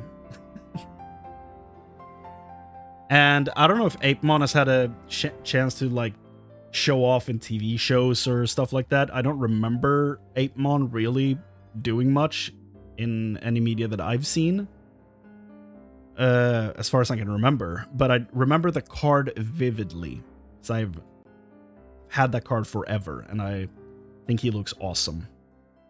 And yeah, some of you might see where this is going. After that, we have Gokumon. Because of course we do. Sun Wukong, as I said, is one of my favorite archetypes of, like, fantasy fighting characters. I love everything about Sun Wukong as an archetype. So of course, he's got to turn into Gokumon. I know Apemon is in Digimon World Dawn and Dusk. I have not played that, so that is probably why I have no memories of fighting him. But that is good to know, because I'm trying to figure out which of the games I want to play. So, Dawn and Dusk, maybe on the list. Then, as you know, there's only one way this could go after this. It's Saiten Gokumon. There's no other way this could have gone. Literally no other way. Even though I love me some good old, like, some good old water type Digimon, like sharks and stuff, even though I'm somewhat terrified of the ocean. I do love a good shark design and stuff like that, but for Digimon, it's gotta be the monkeys, dude. It's the monkeys for me. Even though I am well aware that Saiten Gokumon is like a fusion of a bunch of different Digimon, this is my list, so, you know, adapt. But then, the interesting thing about this chart that made me really want to dive into this is that there's a lot of options here. There's a lot of things that could happen here, right? The biomerge, the armor, the spirits. So that's when I really had to start, you know, getting a little bit creative. And I started with the armor, I think. No, the biomerge. Sorry, we went straight to the top here. Biomerge. I went for Takutomon, which is one of the Shambhala, like, gods, basically. This is a fairly new Digimon for me, but if we're doing a biomerge, like, full-on jump to the end right away, I feel like this is a very cool one to do. I don't know that much about him, I just really like the design. So if I look him up, right? It's a shaman Digimon. And oh, there's a wrath mode, apparently. That looks like a Greymon thing with a giant glaive. That's awesome. Yeah, just this is like Takutomon is a new thing, and one I hope we get to learn more about in a Shambhala game. But genuinely, I just thought he looked awesome, so I put him in here. That's as deep as this went. And then the alt Mega form is another Shambhala Digimon called Erlangmon. Now, I'm assuming this is based on Erlang Shen, right? Which is part of a lot of Chinese folklore, Chinese legend, mythology. Again, I'm a mythology guy. This fool right here, mythology guy. My friends played Age of Empires, I played Age of Mythology. My friends played League of Legends and Dota because they hate everything, and I played Smites. Mythology, I'm there, okay? It's that simple. Mythology boy. So, Erlang Shen, or Erlangmon, even has a dog with him, has a spear. Just awesome. And another one that I really want to see more from in a Shambhala-based Digimon game in the future. But then we're gonna bring it a bit back to more... Erlangmon is one of my favorite new Digimon. Hell yeah, man. He's awesome looking. But we're gonna bring it back to some more basic stuff. We're going back to armor now. And the armor Digimon I picked for Monmon is Sepikmon. Because who else would it be? I considered... let me see here if I just have this name correct. Yeah, I considered Yasyamon, right? With the kind of Oni mask with two horns and then the two wooden swords. Like almost Casey Jones from the Ninja Turtles. Because he might be my favorite looking armor Digivolution, but he fits way more to like a Vmon or something. So, but Sepikmon is my second favorite armor Digimon, so of course I have to go with my boy Rafiki. Let's go. I mean, yeah, genuinely, this is basically Rafiki. That's an armor Digimon with a giant boomerang sword, I guess. He's awesome. Love him. So that's my desired armor evolution there. Now, Dark Champion. I feel like the Dark evolutions give me some leeway to do something different, and they don't necessarily have to connect together that well. So what I went for as a Dark Champion was like one of my all-time favorite champion Digimon that doesn't necessarily tie together that well here, but it's Ninjamon. Again, we have the aesthetic of the weapon on the back, like martial arts themed, but not really an ape. But neither are these two up here, so I think it's fine if he's not an ape. But he's like the angry version of like, okay, instead of the... I don't know, I see Apemon as kind of like a disciplined, like, monk warrior, I guess. I don't know if that's accurate, but that's how I've kind of seen Apemon throughout the years. And now that he's, like, goes to, like, the Goku line, you know? That's kind of the way I see him. He's probably not that. He's probably, like, a out-of-his-mind rabbit animal. But, like, Ninjamon always seemed like a mix between very zen and coordinated, but also, like, I'm gonna destroy everyone. And that's why I picked him as the Dark Champion for Monmon here. If you think about it, any humanoid body plan is ape-themed. You're not wrong. If I recall correctly, the original champion for Monmon was Hookmon. Really? Hookmon? Oh god. Which is completely illogical. Yeah, no, I agree. I don't love that. Then we went to the Dark Ultimates, and I decided to go for Boutmon. Now, the Dark evolutions don't necessarily tie together with each other that well. Boutmon is very new. I know nothing about how he works in practice, but design-wise, another martial artist. In Pokemon, I love electric types. That doesn't necessarily come through here with my list. But Boutmon is one of my favorite newer Digimon. And I just felt like I needed to include him here somewhere. And yeah, absolutely adore the design of Boutmon. and wouldn't have it any other way. It's Digimons. The Evos don't need to tie together. That's fair. That's fair. I love it here. And then for the Dark Mega Evolution, something I found recently on the internet that I absolutely love. Tactimon. Tactimon gives me huge Yoshimitsu vibes, but also his sword reminds me of, like, scale-wise, what Guts has to deal with from Berserk. So, basically, Tactimon, to me, is what Yoshimitsu would be like if he was in Berserk. And that's awesome to me. So, Tactimon definitely deserves a spot on this list. Love it. I love his design. So that's, yeah, that boy definitely gets the spot of Dark Mega on this team. I just had an idea that Piedmon might be the version inspiration of Pennywise from It the Clown. Yeah, I would assume Piedmon takes inspiration from It for sure. I would definitely assume so, yeah. Tactimon has that Bagramon aura in that photo. Not that they look similar, but vibes. I'm not familiar with Bagramon.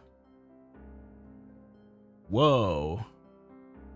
I mean, that boy has aura, that's for sure. Which show is he from?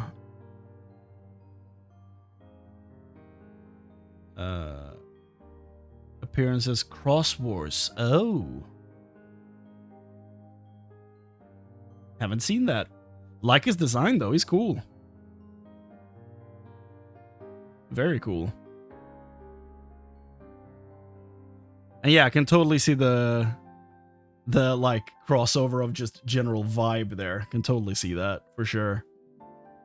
Then this part became a little more difficult because I'm not that well versed in spirit evolutions, right?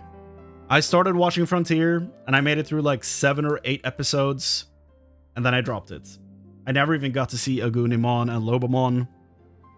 They were still in the like rookie evolutions. And now that I'm looking at this, I think I might have done this incorrectly, maybe. But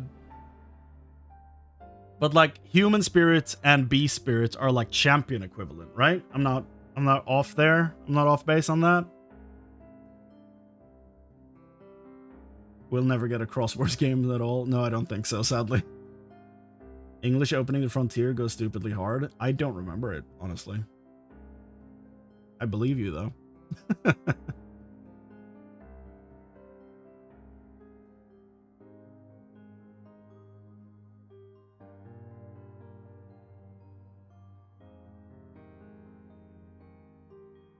But like, human spirit and beast spirit is equivalent to champion. Am I wrong on that? Digimon, human spirit. Yeah, they'll be champions.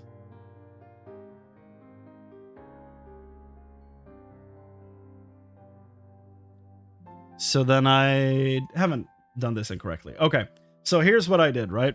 I looked at what everyone else did in that Reddit thread, and they didn't stick to the already existing spirits, which I kind of like. So the spirits I have used for human and beast spirits are not spirit Digimon. But they would be Monmon's spirit Digimon. In my mind.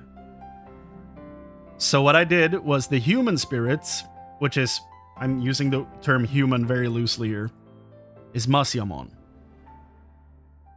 Humanoid. Not fully human, but humanoid. So that would be his human spirits. And then the beast spirit, and this is a curveball, is Dark Tyrannomon. I know this is some wild picks for this part. But I really love these two, and I wanted to include them in some fashion here. And I think it works. I like to imagine if Masiamon were to like shed his armor, he would be somewhat close to a Dark Tyrannomon. How is Dark Tyrannomon not in Time Stranger, bro? Dude, I don't know. I don't know. He deserves the world. He's so cool. Dividramon too? Agreed. Agreed.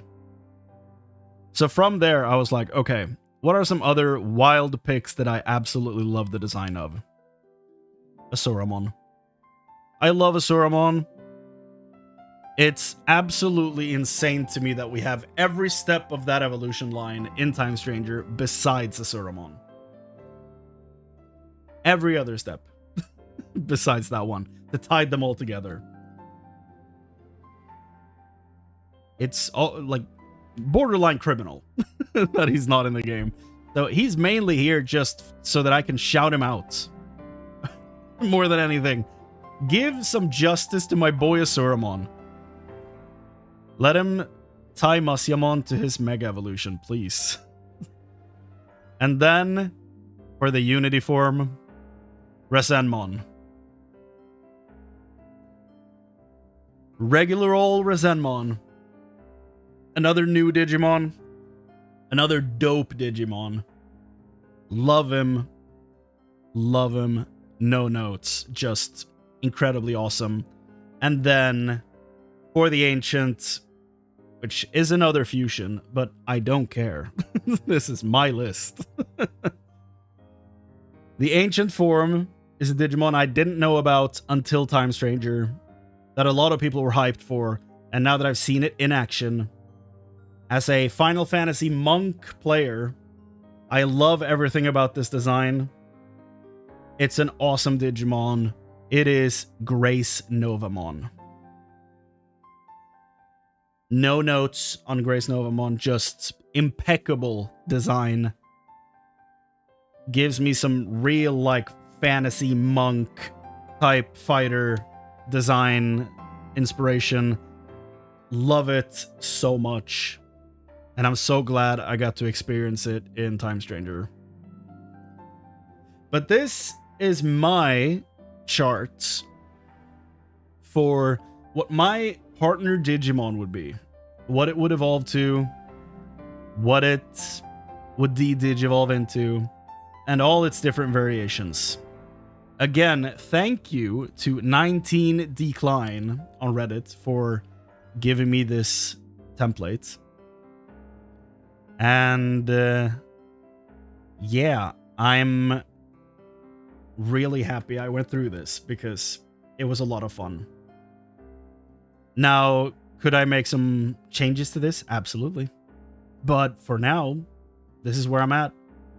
Who knows, when we finally get a Shambhala game, I might hate all three of these guys. They might be absolute D-bags. Who knows? But for now, this is where we're at. This is what I love. This is what my partner Digimon would be. All hail Monmon. Can't believe I didn't know about him before this game came out. But I'm so glad to finally know him. Dope little guy. So yeah, if you're watching this as a video on YouTube, thank you so much for watching. I really enjoyed just, you know, going off on like stuff I love for 20 some minutes. So thank you so much for watching this video. Take care of yourselves and I'll see you next time. Goodbye. That's where I'll stop the local recording. Maybe you could mod it in the future. Dude, I would love that. If I could get all of these Digimon into Time Stranger, I'd be so happy. What's up, Gerolius? How you doing, man? The Cosmos Cape is so awesome. It really is. It really is. What does Time Stranger look like if we go with this crop? Oh god. Oh god. Let's go back there. Yeah, that's That's so much fun.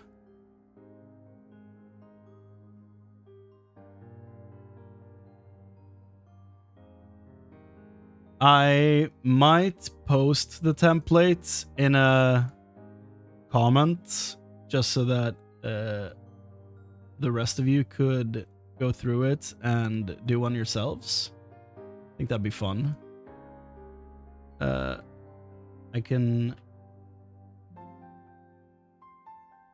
You enjoyed Time Stranger? Also finished Cyber Sleuth after it? Yo, awesome. Here is the template. I hope that link works. I would love to see your creations there. Hell yeah.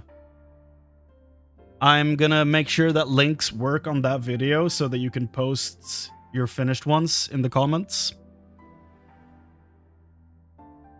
So I'm gonna go ahead and cut that together and upload it soon.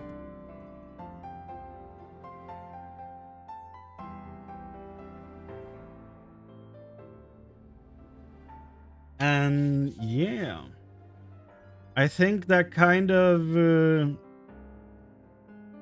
covers it for Digimon for today. Now, is there a way to transform this to reset transform? There you go. Okay, that's nice. So now I know that I can live crop something holding Alt. That's good. Learn something new every day. Look at that. On game capture, I already have this cropped. That's good. Prepared. So yeah, that kind of covers it for Digimon at this point, I think. Now, I don't know if I'm going to play Dispatch for like 2 episodes or jump over to Path of Exile for a bit. I'm fine with doing either, honestly. If I'm doing Dispatch, I'm probably doing 2 episodes. If I'm doing Path of Exile, I'm just getting into maps. I spent the last 2 hours yesterday making sure I had some good gear. The ending of yesterday was absolutely bonkers. Like it it was some really silly stuff happening at the end there. And let me see here if I can find this.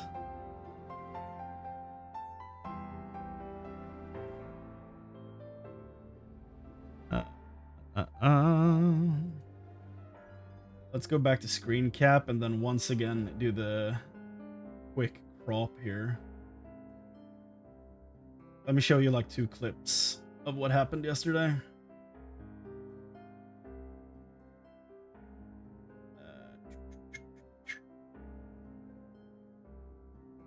Oh, that's me.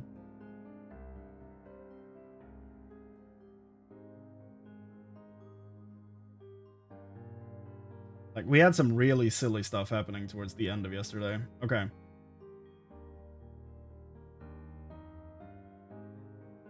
So first we had this happen. Where's it? Oh, it's this one. Here you go. Let me mute this game, by the way. We don't need to hear the Digimon music anymore. So this happened to me. And has been causing more and more problems ever since. The fog, crashing ships, foul dreams, cursed voices.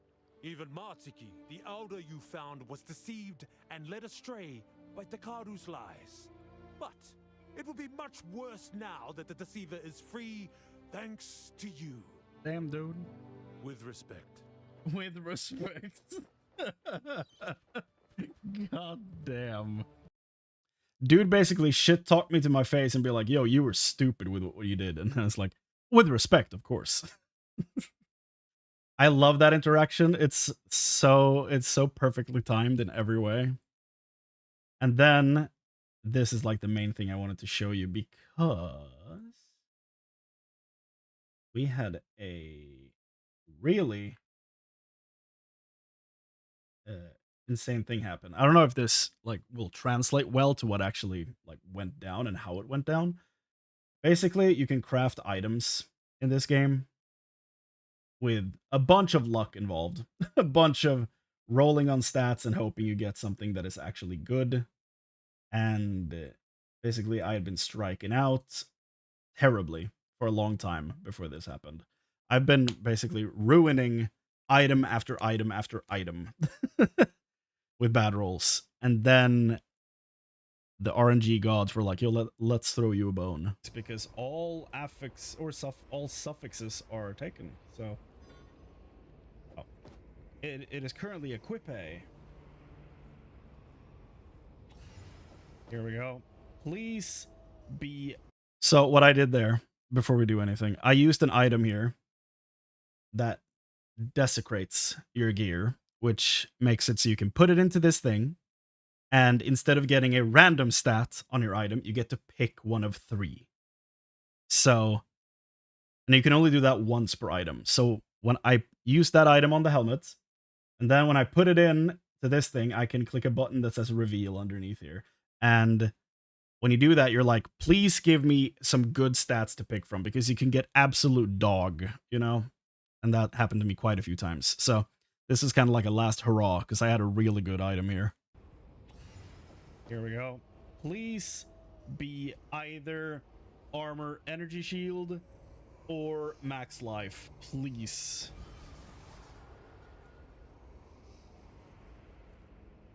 Yo yo yo yo yo yo yo yo yo yo yo yo yo yo yo yo yo yo yo.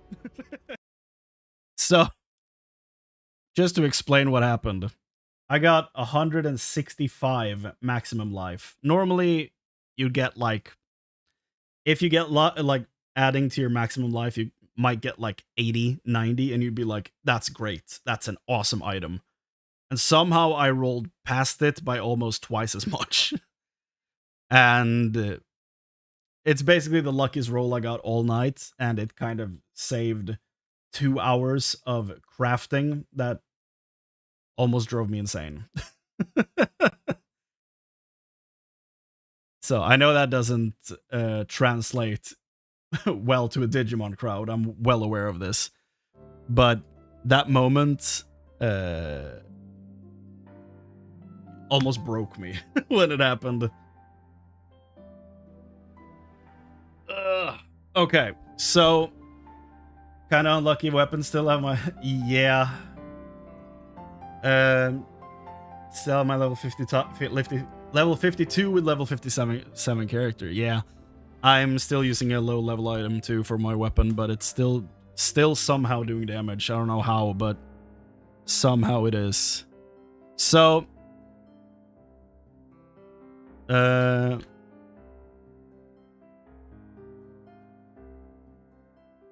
here's what I'm gonna do. I'm gonna leave it up to chat to pick where we go. So I'm probably not gonna do anything more with Digimon tonight. We've gone through the Nuzlocke stuff. We've looked at what my personal Digimon would be. So, next up, do we go to Dispatch or do we go to Path of Exile? You get to vote for this. And if people on Twitch would like to vote, there's a link to the YouTube channel underneath the Twitch channel, where you can also go vote. I've done chapter 1 and 2 on Dispatch, so be aware that I will be starting with episode 3. The VODs for that are on the channel.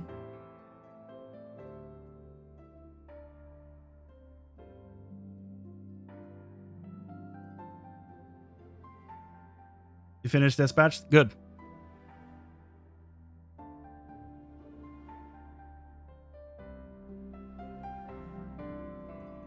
Gonna let that run for a little bit. And look at my stuff, at what I have that I want to play in the future here. I do want to play through the Age of Mythology DLCs on stream. I've played the Chinese Pantheons campaign on my own, but I don't really remember a lot of it. It's been months since I did that, so I would love to replay it. And I haven't touched the game since the Japanese came out, so that'd be awesome. And we have Aztecs coming out later. That's confirmed now, so that's dope. But yeah, I would love to play through the 2 campaigns on Age of Mythology Retold that they've added. And what else here? A Chrono Trigger. I would love to play through that. Dispatch, the Final Fantasy series, of course. Do we have any people in here that actually play Heroes of Might and Magic?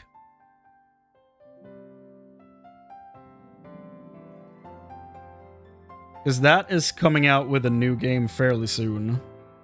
The demo is out and it's awesome. But like, anybody in here that like genuinely enjoys Heroes of Might and Magic?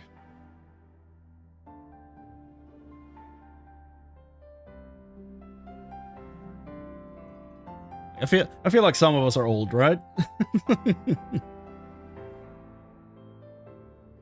What else? I need to wrap up Dawn of War, but that's like an off-stream thing that I'm doing.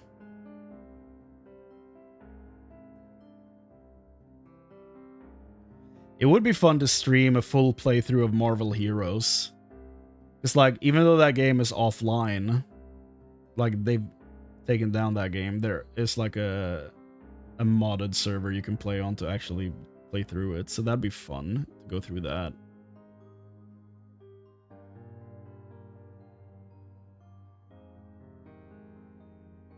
You've never heard of Heroes of Might and Magic? It's turn-based.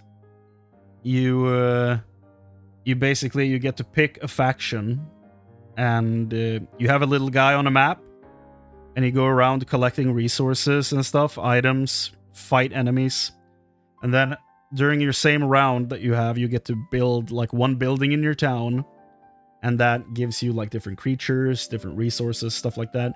And basically, you're trying to win over the other people playing.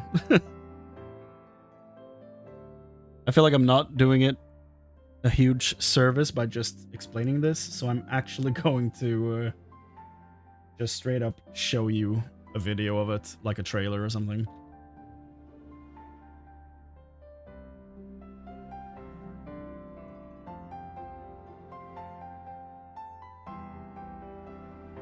Yeah, I'll just show you the trailer for the demo. Why not?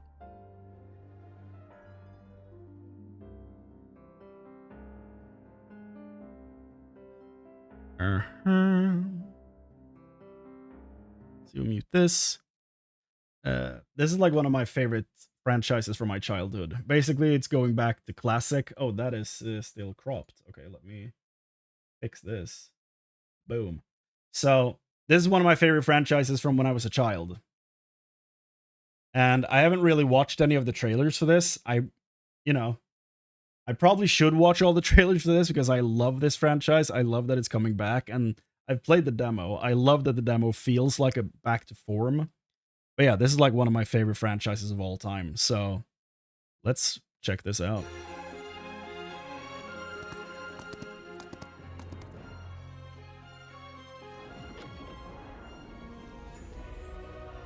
So it's just, very turn-based. This is the overworld. Some creatures. This is what the overworld movement looks like.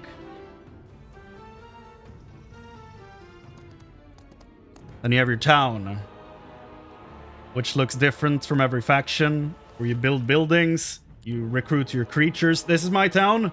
Dungeon. My boys. Haven. Are they called Haven anymore? Are they called Temple now, I think. This one's new. This is like Ice Cthulhu stuff. And this is what combat looks like. Again, turn-based. Hex-based on the ground there.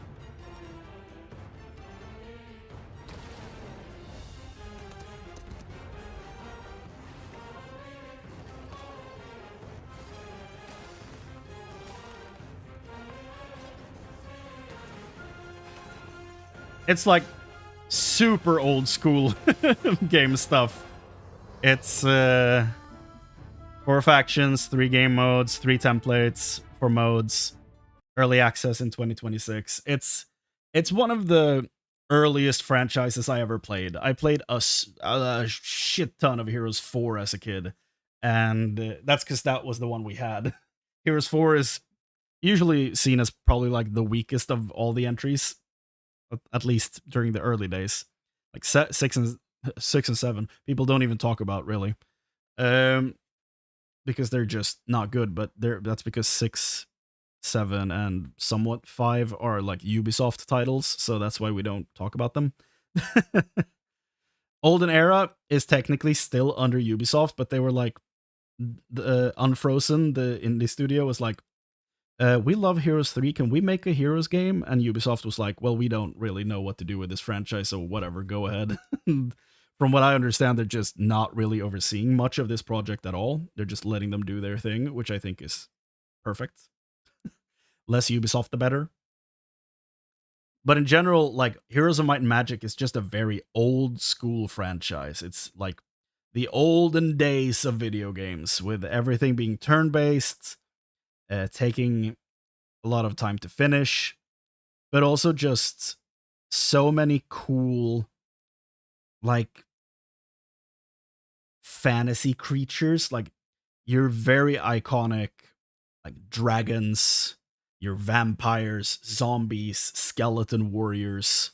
Like, they show off a full lineup of units here for the Necropolis, the undead team. Like, a cool thing about this is that they bring, from Heroes 5, they bring back where you can pick your upgrade. So if we look at the first unit, the skeleton, he can upgrade into a skeleton warrior, which has a sword and shield and is like a bit more tanky, even though he's a starter unit. It's not that tanky, but he goes more defensive, melee range, like huge stack of skeletons. Or you can upgrade him into a skeleton archer, which makes him a range unit all of a sudden. And if you stack him, like stack a lot of skeletons on him, he does insanely good range damage. So that's what the upgrade system does. That's kind of fun, because you get to pick. So yeah, the undead team, or Necropolis, they get the skeleton, a white, an undead pet, which is completely new to the franchise as far as I'm aware, the grave robber, who like digs up stuff and can make new units. You have the lich, who is a range caster, who is disgustingly strong in the Heroes 3 board game. If you've played that, I love that game. So I'm waiting for my new bundle of the new edition of the new expansions for the board game. I backed that. It's apparently on its way. Hopefully I get it within the next 2 months. Who knows? But yeah, the Lich, disgusting. The Heroes 3 board game made me absolutely hate him, but he's awesome. The Dread Knight, which is basically a mounted combatant, so more movement, strong attacks. And then you have the Vampire, who can like leech life and turn into a bat and fly across the arena, like huge movement, strong attacks, very good unit. And like every team has this like unique 7-unit lineup. And it's one of like it was one of my favorite things to learn about, like again, it comes back to the mythology thing for me, where the team that I play the most is Dungeon, right? And perfectly, they came up right after there. So Dungeon kind of has a bunch of fantasy mythology based creatures, right? And the cool thing about them is that they bring like Medusa, Minotaur, and stuff like that you can see in like Greek mythology. And I don't know that they show them off here, but I might have. Yeah, okay, so they showed them off a little bit. They have the Troglodytes, which is one of my all-time favorite units of Dungeon from Heroes 3. I love those boys. They're so absurd, but I love them. And they, again, have 2 upgrades. One is green, one is red. And then they have... I don't like that they bring back the elves, the dark elves, for Dungeon. I think we could have left them behind in Heroes 5, 6, and 7 territory. I don't think we needed to bring them back, but that's fine. It's whatever.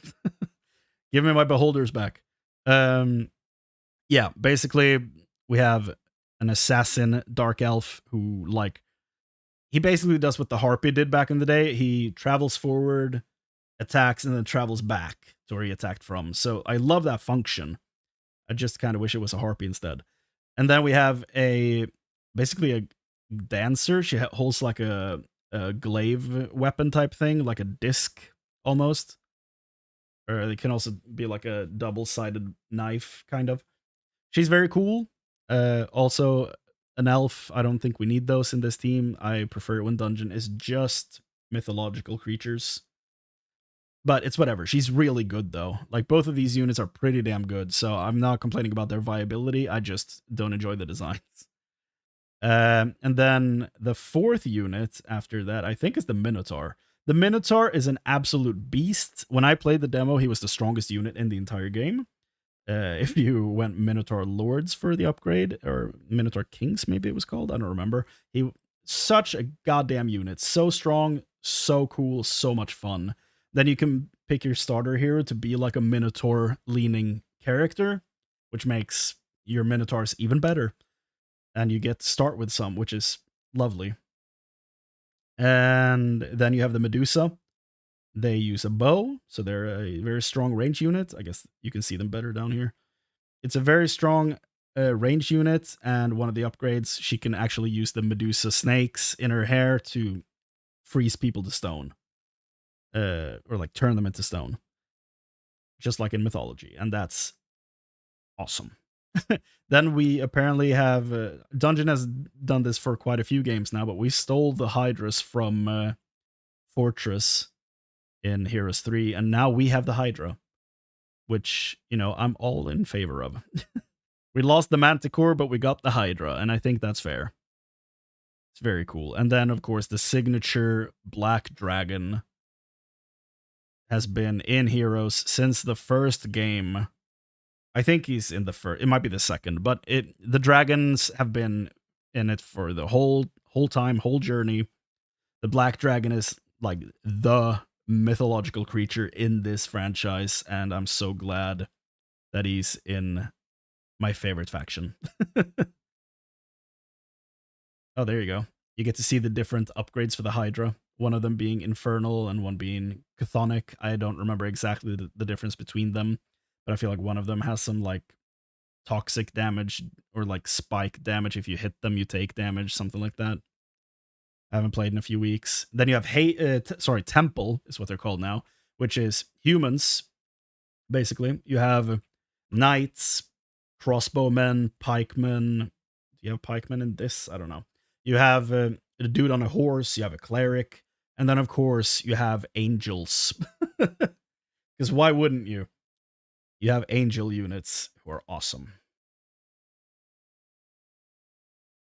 And oh yeah, you can see them down here. You also, you have knights, crossbowmen, griffins, oracles. Is that what they're called? They're like it's like a sorceress with support skills. You have a mounted combatant here, like a cavalier or something. Cavalry. I don't know. I don't remember what they're called. And then you have the Inquisitor, which is like a kind of cleric type thing, and then angels. Oh yeah, you have the skill tree there. And then the Ice Cthulhu demons that are completely new, that we know next to nothing about. Now we know the units, though, but they don't show them off in the trailer, but it's fine. Very inspired, like, for a new faction there, I think. Yeah, as you can see down here, they have a bunch of different, like, ice elves and just Cthulhu-esque stuff. Very creepy looking. Very cool. I would, however, like to say that give us back Stronghold before you do anything else. Like, we know the other two factions that we're missing right now. It's Hive, which is a semi-new faction. It's basically Zerg from StarCraft mixed with Old Inferno, the devils. And then we're getting also... What's the other one? The other one is Sylvan, which is like nature creatures. Like elves and stuff like that. Magical trees, druids, stuff like that. So after that, we need Stronghold, okay? We need orcs. We don't have them yet. And yeah, that's probably top of my list after that. And then bring back Fortress. Give me back the lizard people. They're so cool. And yeah, here you have combat. This is the Cthulhu team. So you have Cthulhu Centaur, Cthulhu Squid Boy, another Cthulhu Centaur, a what's it called? Member of the Night King's army from Game of Thrones, another Squid Boy, a uh, I don't I don't know, the Diablo 4 druid on a throne, I guess, and lady with Cthulhu hair. So yeah, those are the official names, by the way. No, they're not. Oh, this is her. This is what she looks like when you can actually see her when she's not hidden behind a tree and upgraded. There you go. Here we have some humans. We have some clerics. No, not these aren't the clerics. These are the sorceress ladies that I don't remember the name of, and a bunch of angels fighting my boy the troglodytes. Here's the black dragon, the undead army,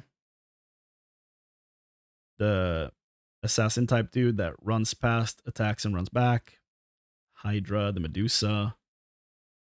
There's a lot of classic fantasy creatures. The different modes in the demo. You have inventory and item management for your hero. Just a bunch of different stuff. And just in general, like I love this game. Okay, I love everything about it. I do want to watch more trailers eventually and upload them because I want to just give this game some attention because genuinely one of my favorite franchises of all time. I love it dearly. And I really cannot wait for the early access to begin. I love Heroes. And yeah, hopefully by Heroes of Might and Magic 3 board game box, like the new stuff I funded, that I backed is the correct term there. Hopefully that comes soon because I've been waiting for a long time. I bought it back in, or I backed it back in June or May. I think in May. So hopefully it gets here soon. They're sending them now, so that's the hope. Also, give me Stronghold. If you're watching this as a video on YouTube later, not on the stream, thank you so much for watching. Appreciate you. Tell me your favorite faction in the comments below. I would love to know. Also, have you had a favorite faction and then changed throughout time? Would love to know. Thank you so much for watching. Take care of yourselves, and I'll see you next time. Bye. The fact that all units have 2 different upgrades is great. If I recall correctly, the first to have the upgrade option was the barbarians or whatever, the orcish and centaur tribes in Heroes 5. Yeah, Heroes 5 had the upgrade, like they had regular upgrades like every other, not every other game, but most of the earlier games had. And then when Tribes of the East came out, they added another upgrade option for every unit in the entire game, which was awesome. So they went through it. They went through quite a bit there, which is awesome. I'm glad they brought that back. Dragons, no color specification, though they were purple. Were in Heroes of Might and Magic as the last unit of Mountain Warlock. Yeah. Heroes 2 had green and red, and then Black Dragon for the Warlock, and Bone for the Necromancer. Yeah, exactly. So that's why I kind of attribute the Black Dragon to have been there from the beginning, because that is the design they carried forward for the Black Dragon after that. It's like the Black Dragons that came after are like, some of them are black, some of them are purple, some of them are both. so yeah, it's in my mind it's been there since the beginning. But that's like semi-accurate, I guess. And then Heroes 3 had 6 dragons for just the factions. Yep. Then there's like rust dragons and stuff like that for the wild encounters. I love that there's so many dragons in Heroes 3. The gold dragon is dope. The green dragon is dope. Like red and black dragon, of course. Like it's so cool. And I'm glad we at least still have one of them hanging out. It's such a good franchise, and I'm really sad that it's been through so many poor releases. Hopefully this game will bring, you know, bring some energy and hype back for the franchise because it's so goddamn good. Also, Azure Dragon as neutral, yeah. Yeah. That's a very cool one.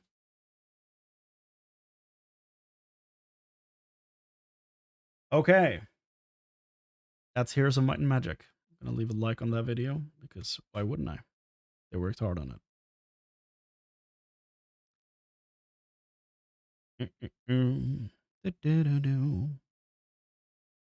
Oh, I forgot to mention that Paul Romero is doing the music on it. He's the composer of the original music in Heroes 3. So that's also a huge thing for me. Like the guy that made the awesome music for the franchise is back doing the music for it. Huge.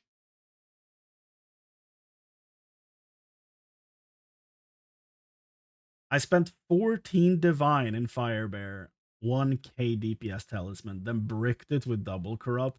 Dude. Oof. Big oof.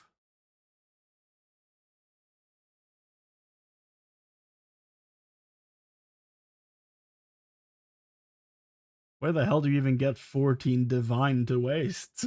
That's crazy.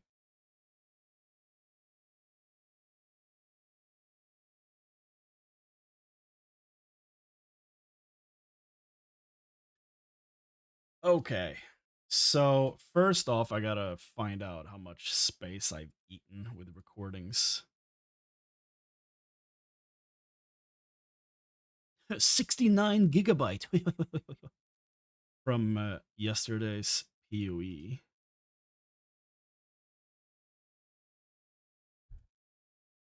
Where do I put PoE recordings? Is it here? That's from September. So was that. Do I just have them in a folder here? Oh, I guess I do. Well, I'll add some more there then. Move that over to the new hard drive. So I had to go out of my way to buy a new hard drive so that I had somewhere to put nothing but recordings. It's that bad. It takes up so much space. It's actually silly.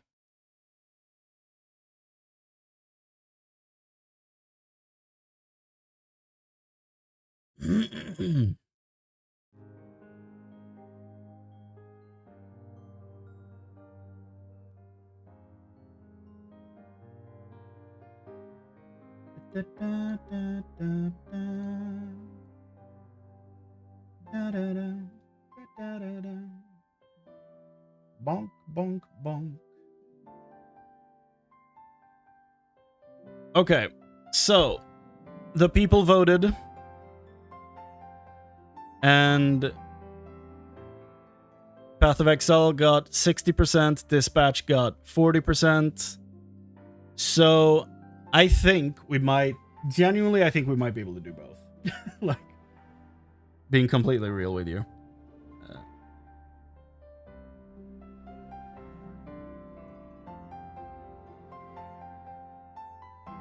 Currently searching for Aelith Chimes. What is that? Oh, PoE 2. Oh, it's a support gem. Okay. Surpassing chance to gain power charge when expanding combo with supported skills per combo expended. Oh. Oh, I see. Here's what we'll do. We'll play one episode of Dispatch. And then we'll go over to Path of Exile. No viewer left behind. It's for Laser Wyvern. Ah. I see.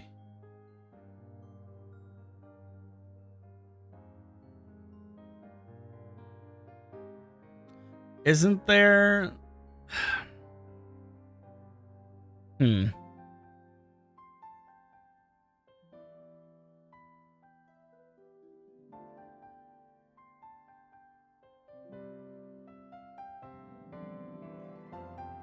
Hmm.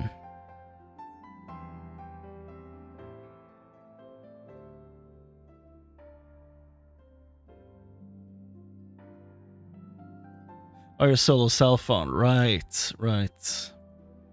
Well, that restricts you quite a bit.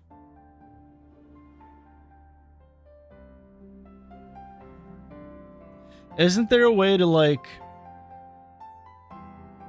direct the stream to something else?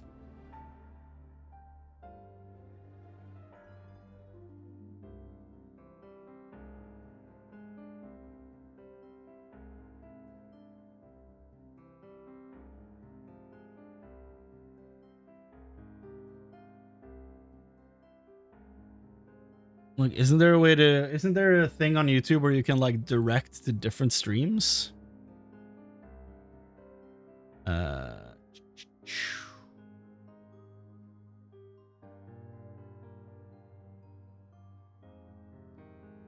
So I'm thinking, like, if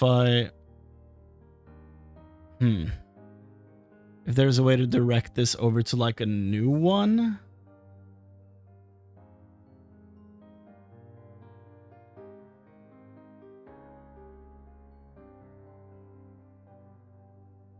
Oh, okay. If you edit, there's a redirect thing you can like shift over to. Okay, that works. Okay. Farming Man Temple giving me 1 divine average per run. What? Also dropped an ES shield with 2 open affixes. All 4 affixes were T1 and had 520. Sold for 3 divine. Jesus. And people are saying the temple's bad? Oh? Okay, here's what I'll do. I'll fix the redirect so that we can just slide into a dispatch stream. And it will be like this and this and this. Yeah. Next. Oh.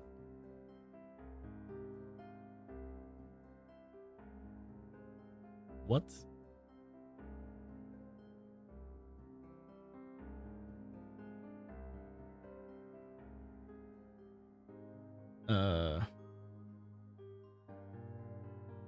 That makes no sense. What?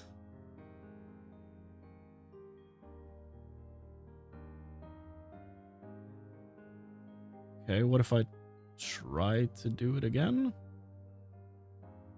That was so strange. Okay. What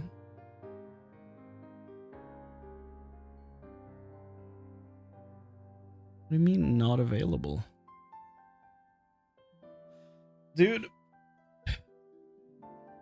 I hate technology sometimes.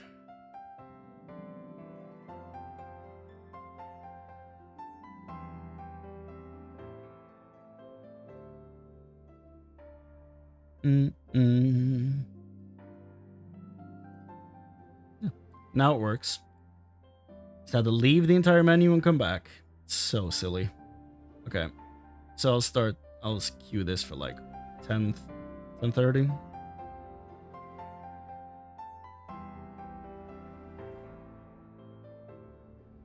There we go.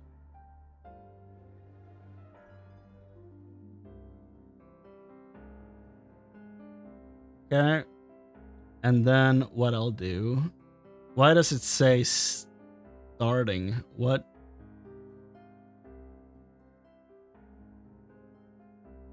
We're still going here, right? You still see me?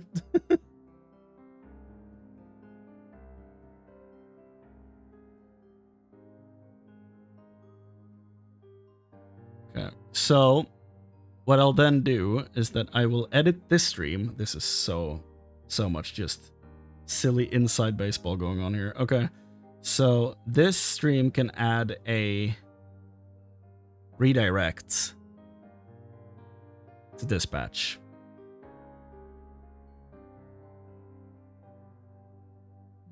Save. Okay. So, when I end this stream, hopefully, fingers crossed, it slides over to the dispatch stream and sends all of you over there automatically. Twitch, nothing should change. Again, fingers crossed. But yeah, I'm gonna go ahead and do that. I'm gonna exit the game. And I'm gonna try to see if this works. Okay? So I'm wrapping the Digimon stream there. We're gonna go over to dispatch. So bear with me. I'm gonna end the stream and then it should come right back up. You don't have to do anything if this works. So I'll see you in a second.